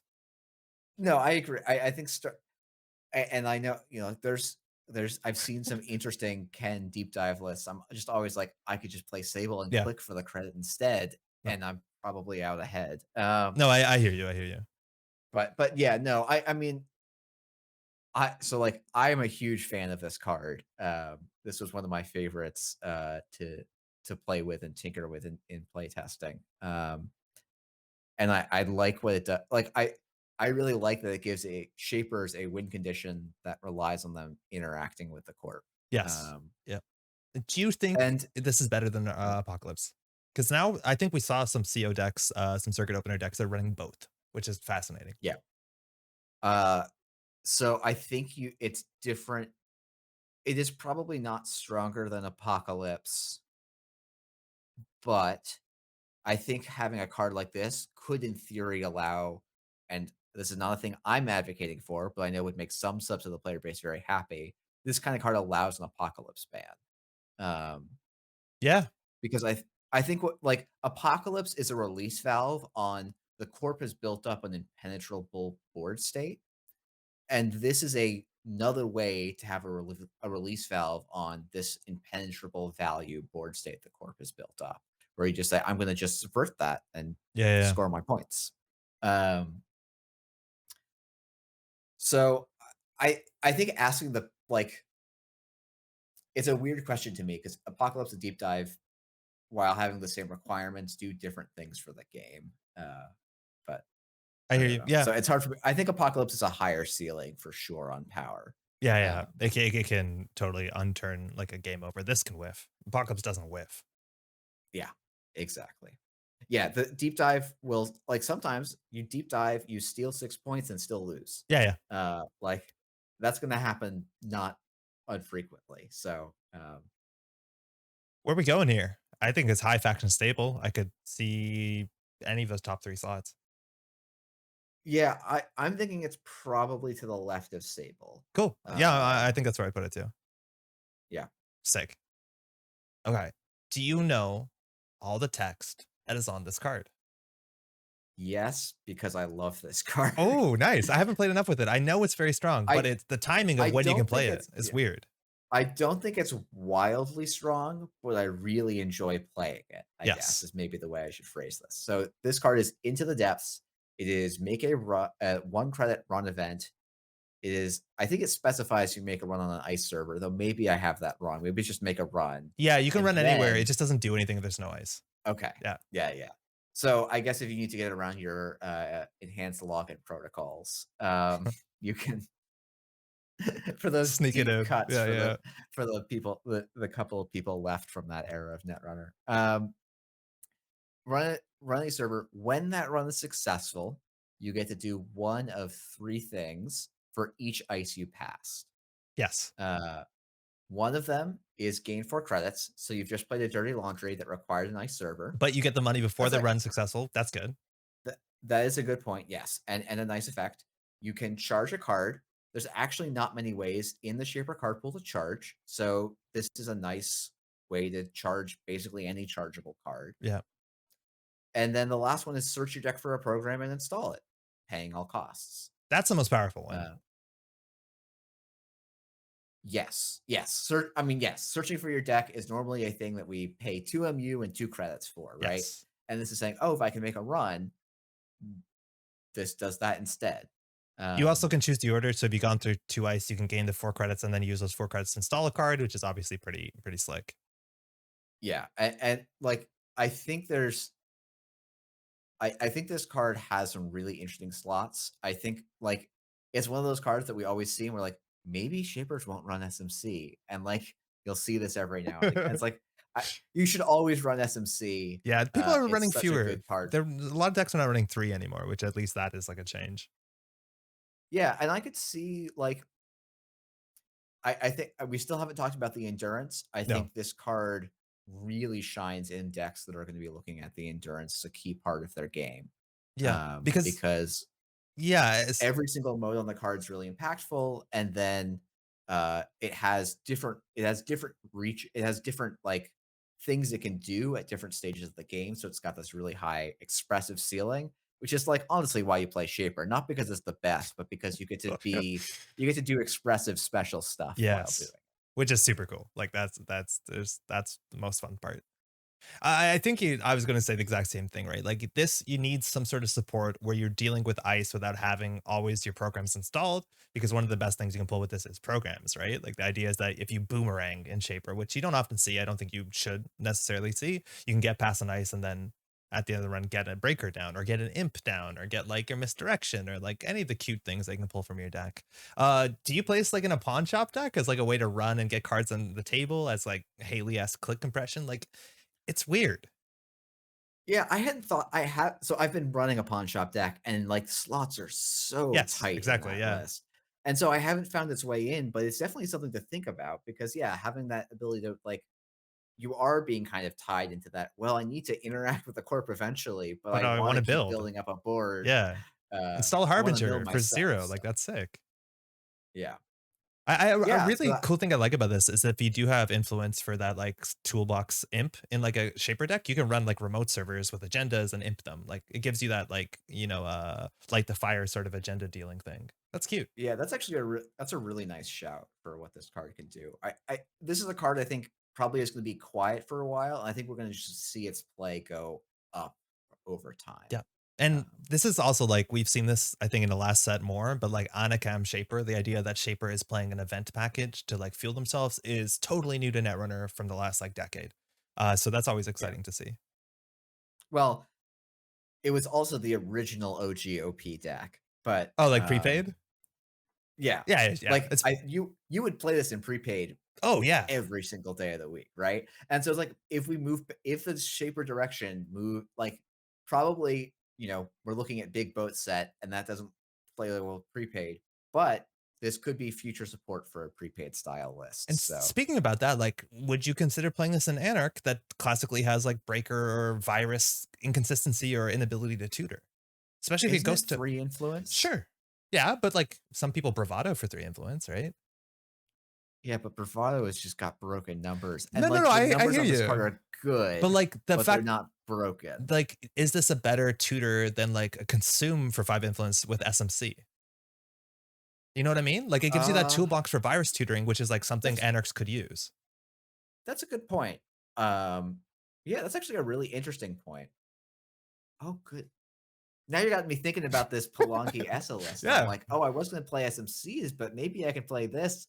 I just don't have any charge targets, but that's fine. I'm just going through 2 ice at most anyway, Yeah, so yeah. I I don't don't know." think that I think for what it's worth, the charge on this is the one that I'm least excited to use by a mile. Yeah, I mean, like, if we had yeah, there's situations where that charge can be super impactful, Yeah. but most of the time you're playing this for the dirty laundry and the program tutor effect, so, Yo, Jeff, where's it going? um, I was gonna I'm we've really hyped it up, and yet I think it goes to the right of Pudma. Like, just to I'm on the board right with of that, but Pudma. like I do think this thing has a massive ceiling that might not be unlocked Yeah. yet. Yeah, this will probably be one of the like, again, if we see something like a prepaid shaper list, like, suddenly the power of this card just, like, moves way up to, like, a faction staple. Yeah. Like, it's got that kinda range. It's a wild amount of text on the card. Like some part of that has to be decent.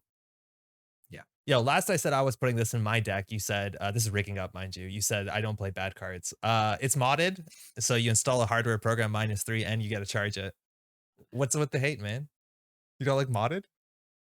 No, Why I not? don't. I never played I played modded, and then I took it out of my decks and put in better econ cards and went, "Oh, my deck works better." And then the other thing I did that was really important, Mhm. I took out all the expensive cards that were bad and put in cheap, Ah. better cards. Okay.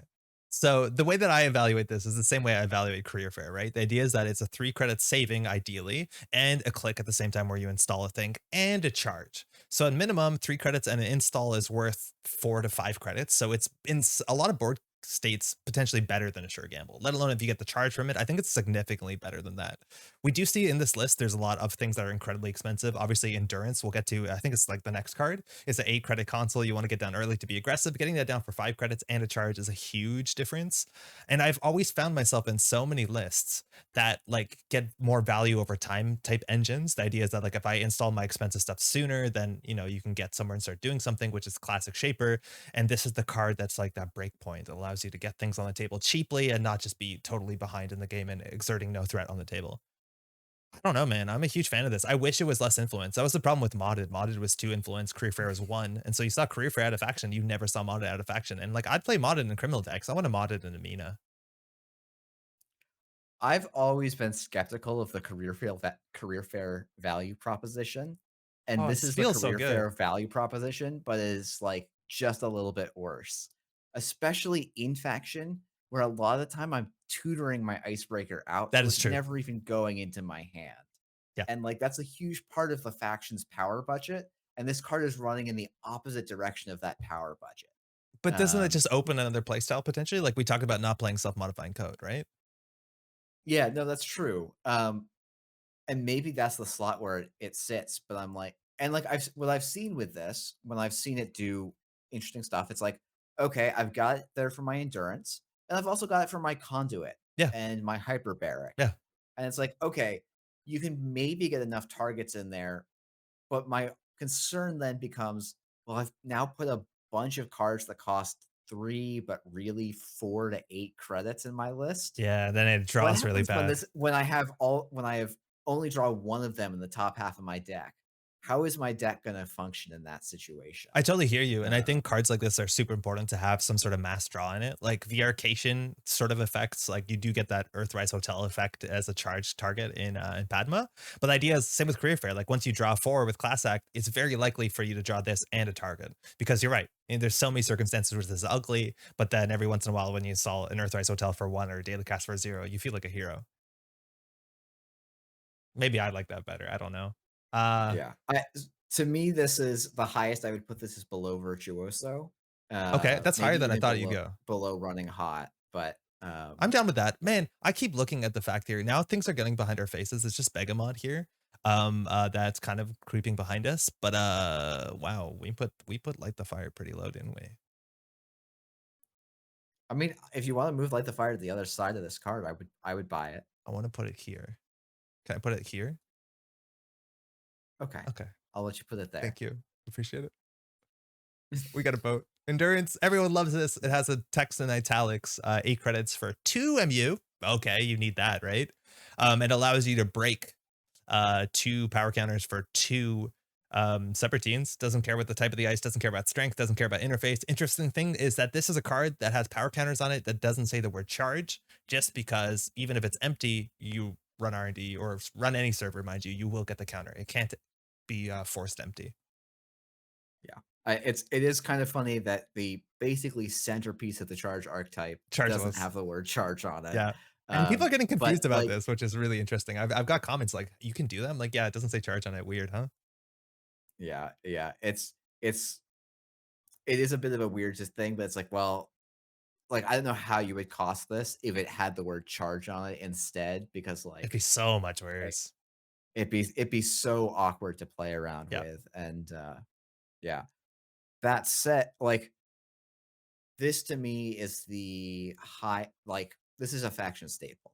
Um for sure. This And the is high end of faction staple to me for Shaper. This is, like, so Uh, interesting because this is, like, one card that was revealed in spoilers, and everyone's excited about this for different reasons. Like, 8 cost literal icebreaker, like, people who just love deck building, who don't even consider competitive, like, value-based netrunner, yeah.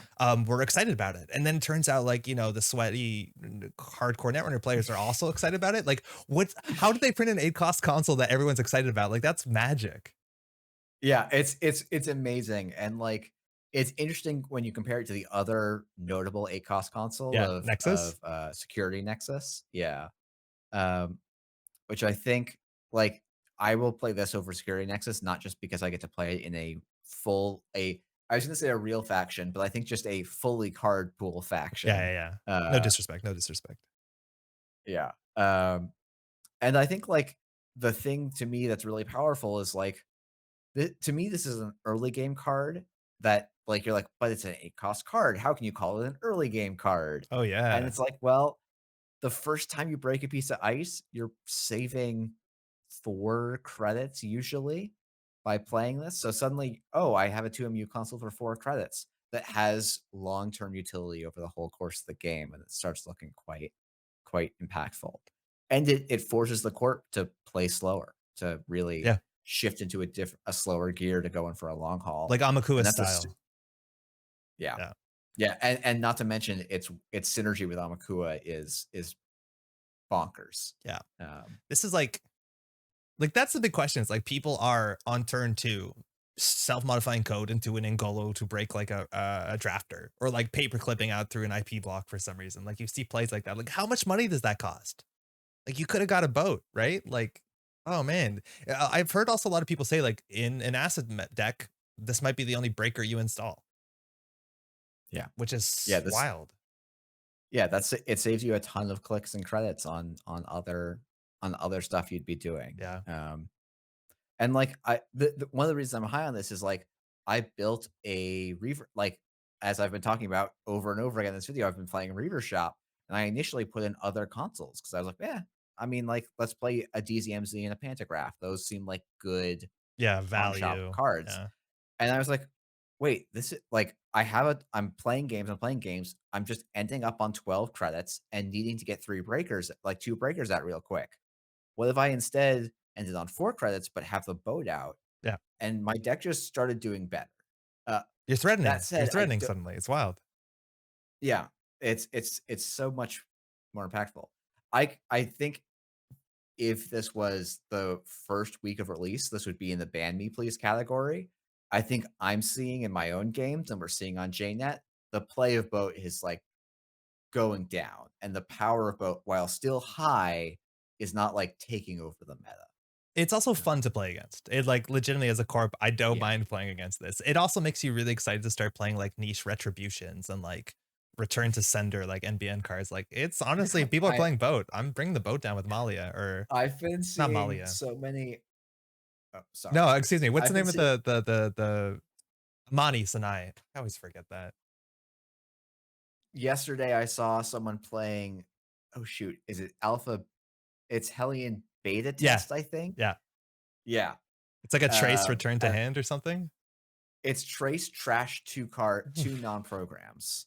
Cool. Cool, cool, cool, cool. Yeah, it'll Um, land. I I mean, it's only a trace 2, so I'm not sure it's always gonna land, but, That's your big deal money going to better use, huh?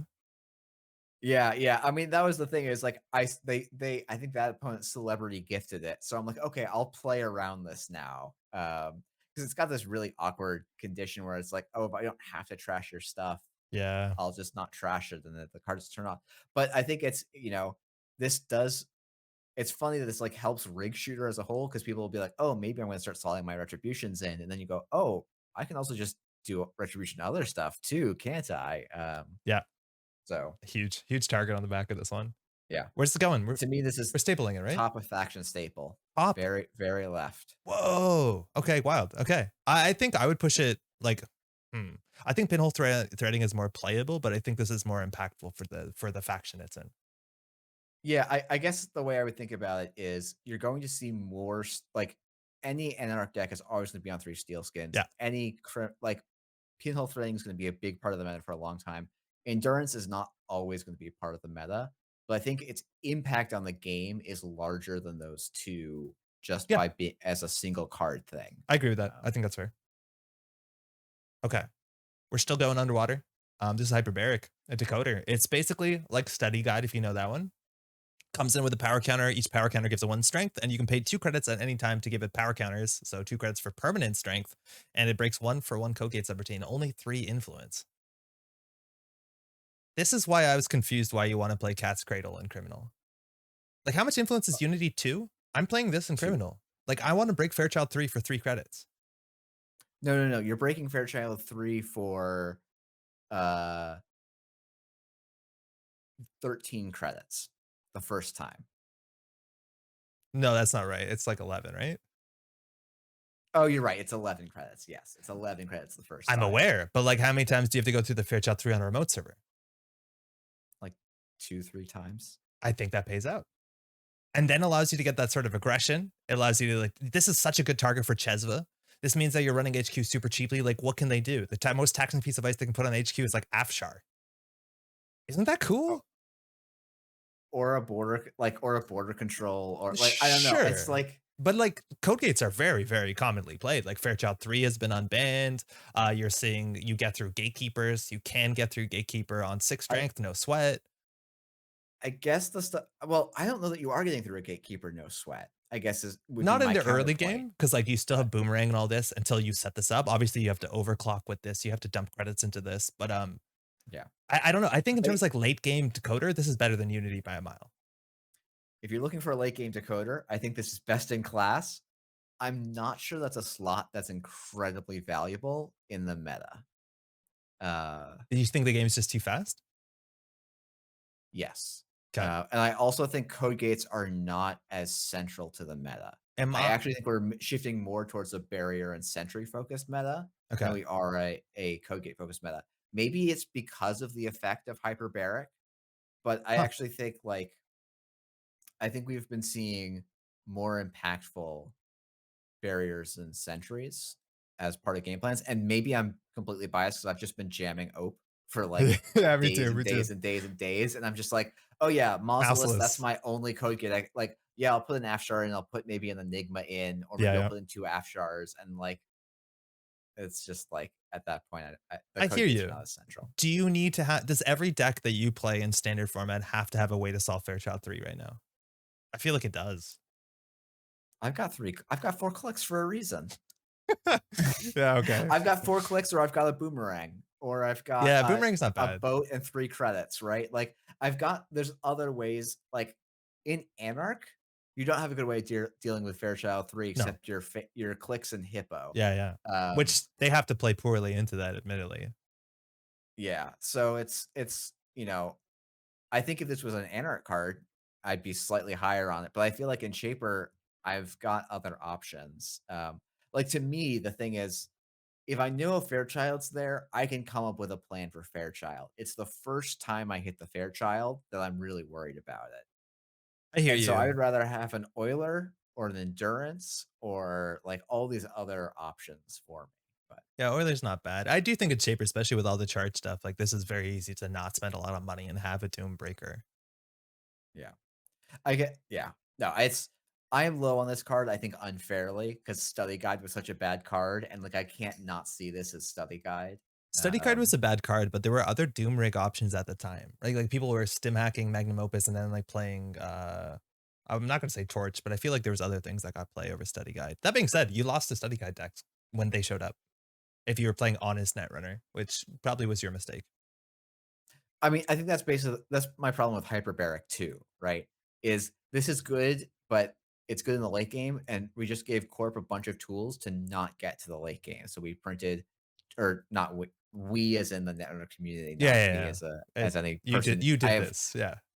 Uh, but like Drago, Big Deal, Mutually Assured Destruction combo decks all say, I don't care how efficiently you get through a code gate, because if you can't disrupt my kill combo, I win the game. Yeah, I Um, hear you. Okay. Where are we putting it? I put it at an archetype role player. I think you want to put it lower than rigging up. No, I think it could go higher than rigging up. That says more about what you think about rigging up. Yes.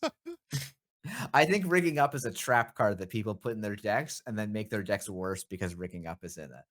Just for the video, we shrunk our faces because we're getting in the way of our large archetype role player tier. But we have another shaper card. This is Propeller. It's another charge card. It's a Fractor.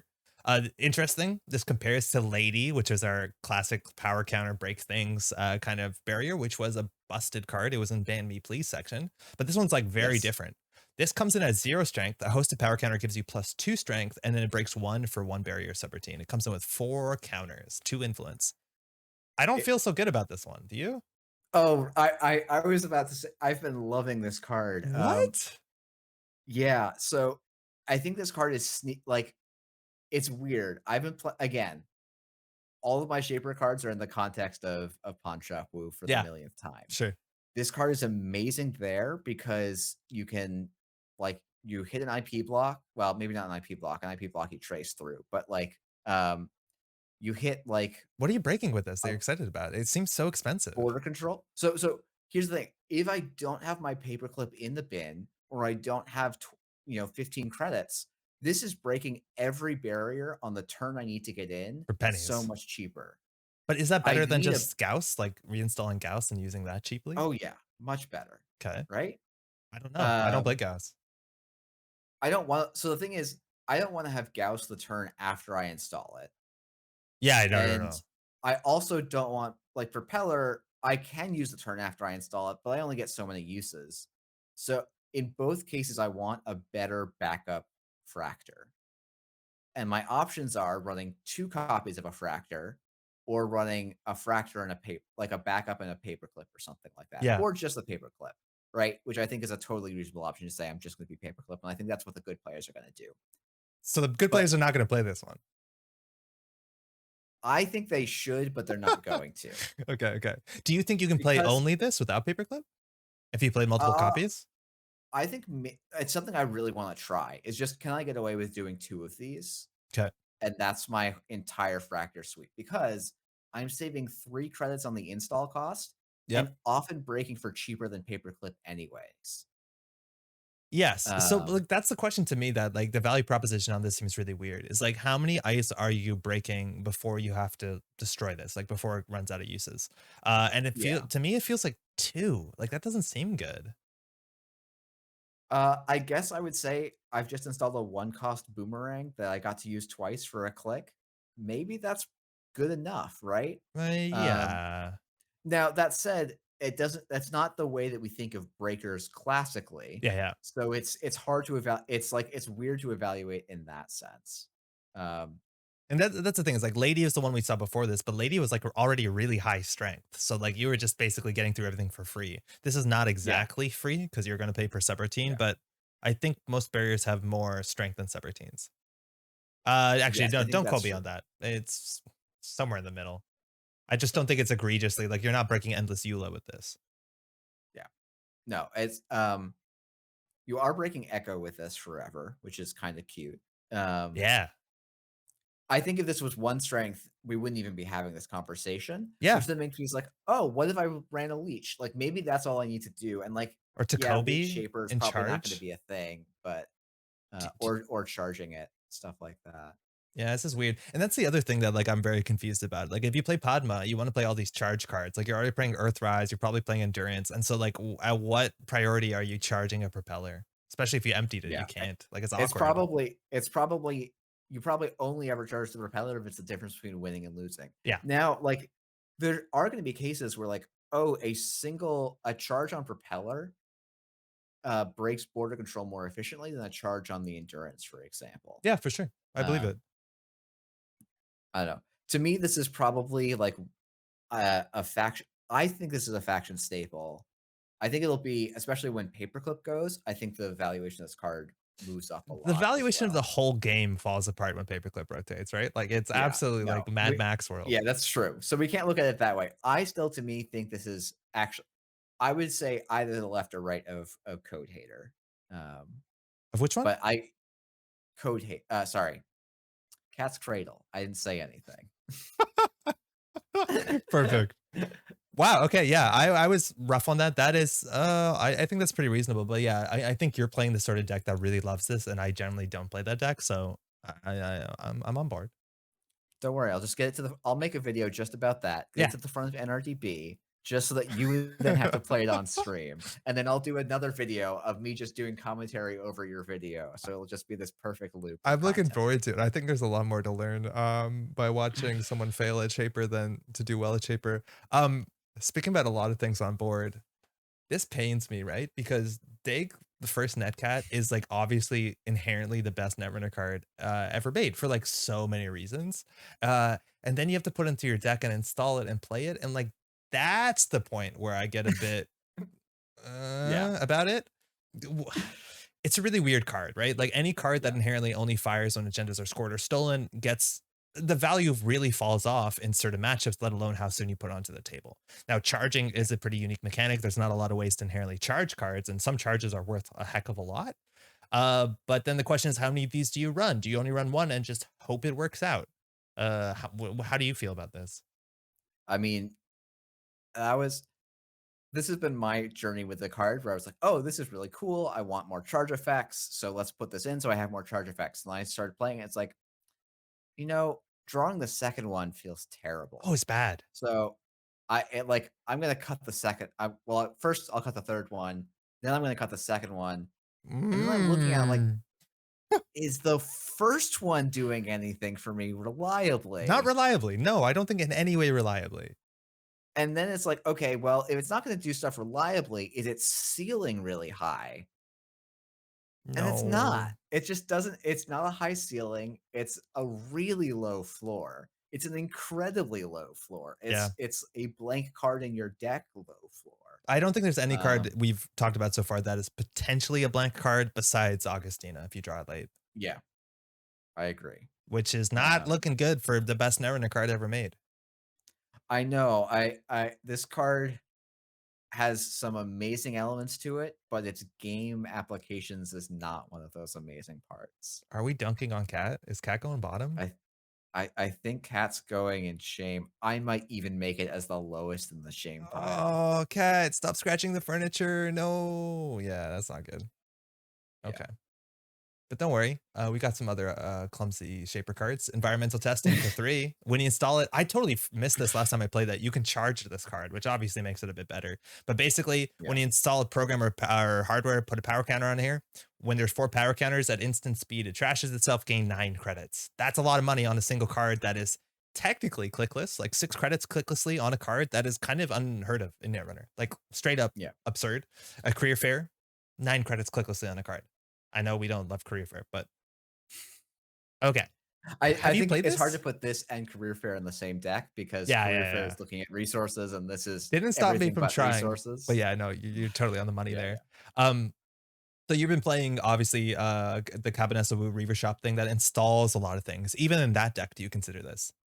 Yes. Oh wow, okay. Um, How's it work? I uh it when you get it, it is great, but it has some caveats. And I think that's why it's not going to end I think it's an archetype role player for sure.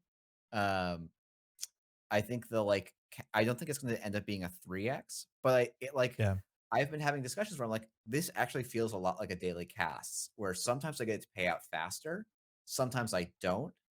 And so it's figuring out like, and it's probably not actually competing for it with slots. You cut some other marginal card. Um, but it's stuff like if I SMC grab a Rozeki, install a Simul chip, put the SMC back on the table, I now have 9 credits where I wouldn't have gotten 9 credits from that play before. Yes. Um, provided I had 3 credits before that, and so when you do the math out on what that hand looks like, it's a lot of setup to get to that payoff. So it's just about how often are you getting to that payoff in how many different ways at times that matter. Um, Yo, we just recently put Cat in the corner, and we talked about how this card potentially is like a dead draw. And I don't know if you've been noticing this as the same way I have recently, but the game is clearly getting a bit faster, which we've heard is like design goal of modern Netrunner.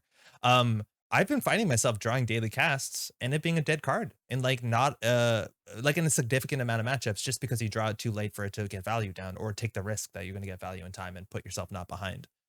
I find this card obviously very similar. Like you need to get this down. It's a 3 credit card, which is obviously expensive, and then you still need to do a lot of installing on top of that. I think best case scenario is like SMC Simul chip, which like hopefully you're doing a lot of that cheaply. But this is also potentially a card where you draw in the mid game to late game and it's a blank card. Like yikes. yeah, I think that's what like to me, I think the answer is gonna be you're gonna run 2 of these, Yeah. and like you're gonna have games where you find it and they actually will feel noticeably smoother, but you don't want the inconsistency of drawing it in your last 5 cards. Yeah, yeah, that's Um, awful late game.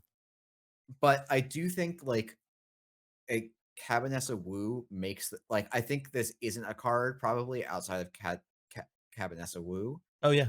but I think in Wu it is it can potentially be quite impactful because you've lost like to me, I would rather play this than Flame Out. I think that might there's going to be Oh people that disagree cool. with me because Yeah. that's their play style, but I prefer having the actual money with a little bit more work to get to over the kind of Flame Out style lists. Even playing this in like the sort of, I'm gonna say pseudo meme, but they seem relatively competitive, like big deck Cabinessa Wu decks that like, aggressively, oh, this turn I'm just gonna Cabinessa for Gauss and like Mayfly and run or whatever, right?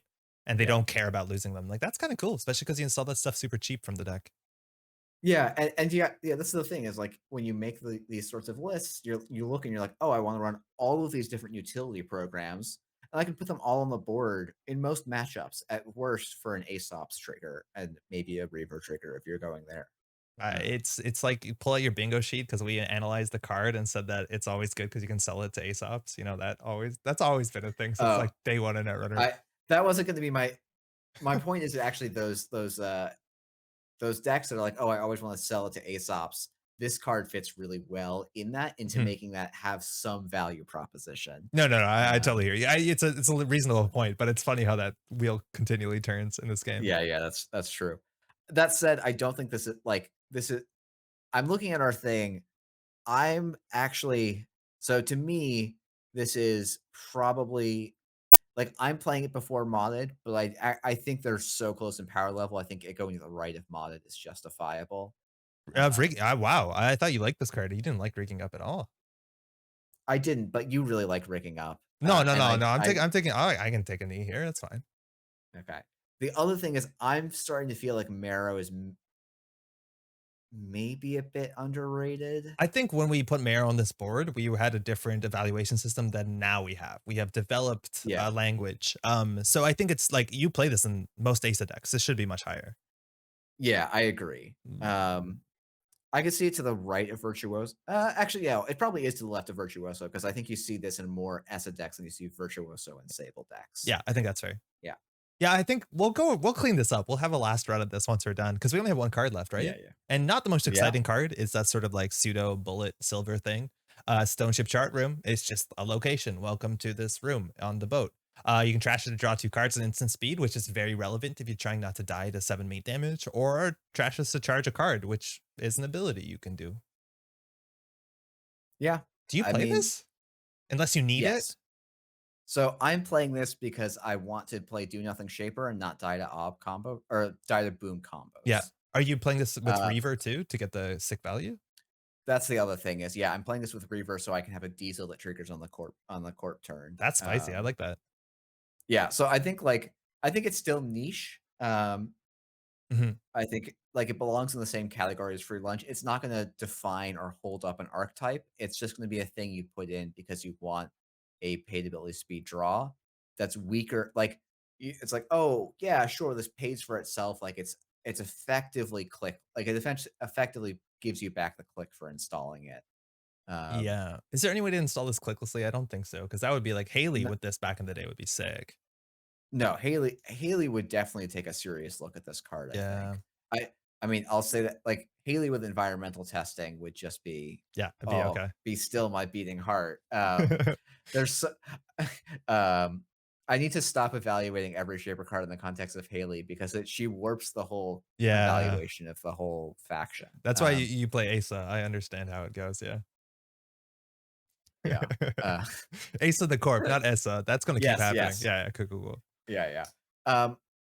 So yeah, I think like I'm playing this right now because every single corp on JNet is trying to boom you. Just like literally actually the ones that aren't are the PE combo kill lists where this is still a Yeah, good card still quite good. because yeah, they can damage you and then you're like, "Oh, here's my 2 cards and I'm not going to get blood in the water neural EMP'd."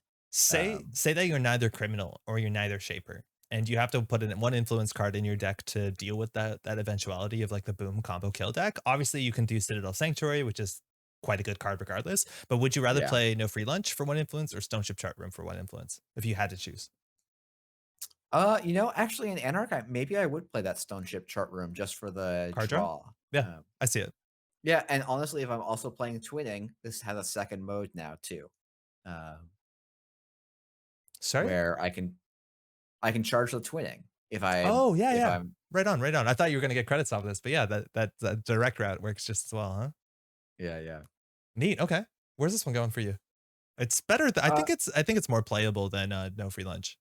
I agree. I think though it's probably to the right of Carpe. I think we're gonna see more Carpe Diem. I don't think so. I don't think anyone wants to play Dirty Laundry. Like they're playing Dirty Okay, well, Laundry, right? yeah, that's true. Okay, yeah, let's put it to the left of Carpe Diem then. Okay, we did it. This is I think 30 cards, 35 cards. I think it's 30 cards. Yeah, 10 times I 3. think 30.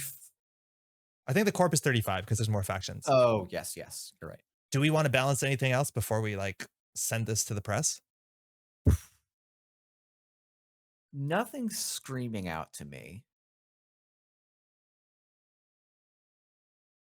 I Um, think you yep. no, go ahead. No, I had nothing. I don't know. I was just gonna complain about Cat's Cradle, but I'm that's I not very mean, productive. I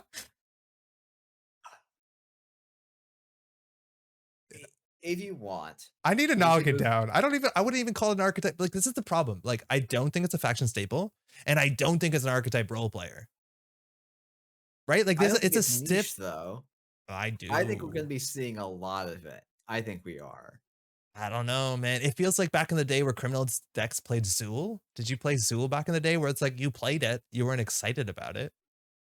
Right, but you played it, and I don't think we're in that different of a world where you right? That's my point. It's not that you're putting this card in because 'cause you're excited about it, but because there's really so little in the decoder space in Criminal, and freeing up that influence is sometimes worth it. Can I drop it down 1 to the next tier? Yeah, you Sick. I mean, honestly, if you wanna put it below Chesv, I'm not go you're controlling the mouse here, so I'm gonna give you your prerogative. You gave me I don't so many no, pushes no, no, on no. this. Okay, fine. I appreciate it, I appreciate it. I'm gonna drop it down here. Cool, cool, cool. I'm okay with this. Otherwise, I think it looks clean, right? Like our ban me please Yeah, again is a bit of a meme. I don't think this card's gonna get banned, but like it's obviously a very, very powerful card. It very easily translates axes to wins, which is fantastic. The staples are cards you're gonna see just about everywhere. Across yeah, factions, like they're very, very quite good.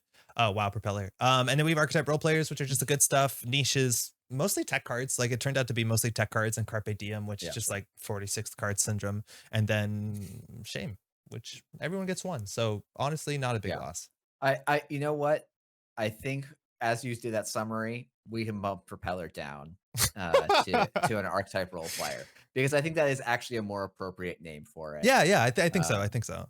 Where do you if we want go to? yeah, I think there's fine. Cool. Okay. I Yeah, like this. I think we did good. I think we did well. We can obviously spend some time reevaluating this in like after continental season. And even I think yeah. at continental season, the meta is going to be far from solved. I think there's a Uh, lot to unpack here. no, I agree. Yeah, Cool. Well, hey, cool. thanks for having me. Thanks for doing this. This has been really fun. Yeah, yeah. We Thanks for driving and pitching this idea, and, you're carrying all the legwork here, but, no, no, no. it's great to have you, uh, on my channel for this, and, definitely everyone should keep an eye out because 'cause you'll be uploading the second half of this very soon. Yeah, we got 30 Um, corp cards. Maybe in a week at some point it'll be on my channel. It's a Metropole Grid, so hopefully we'll see you there. yeah, Cheers. cheers.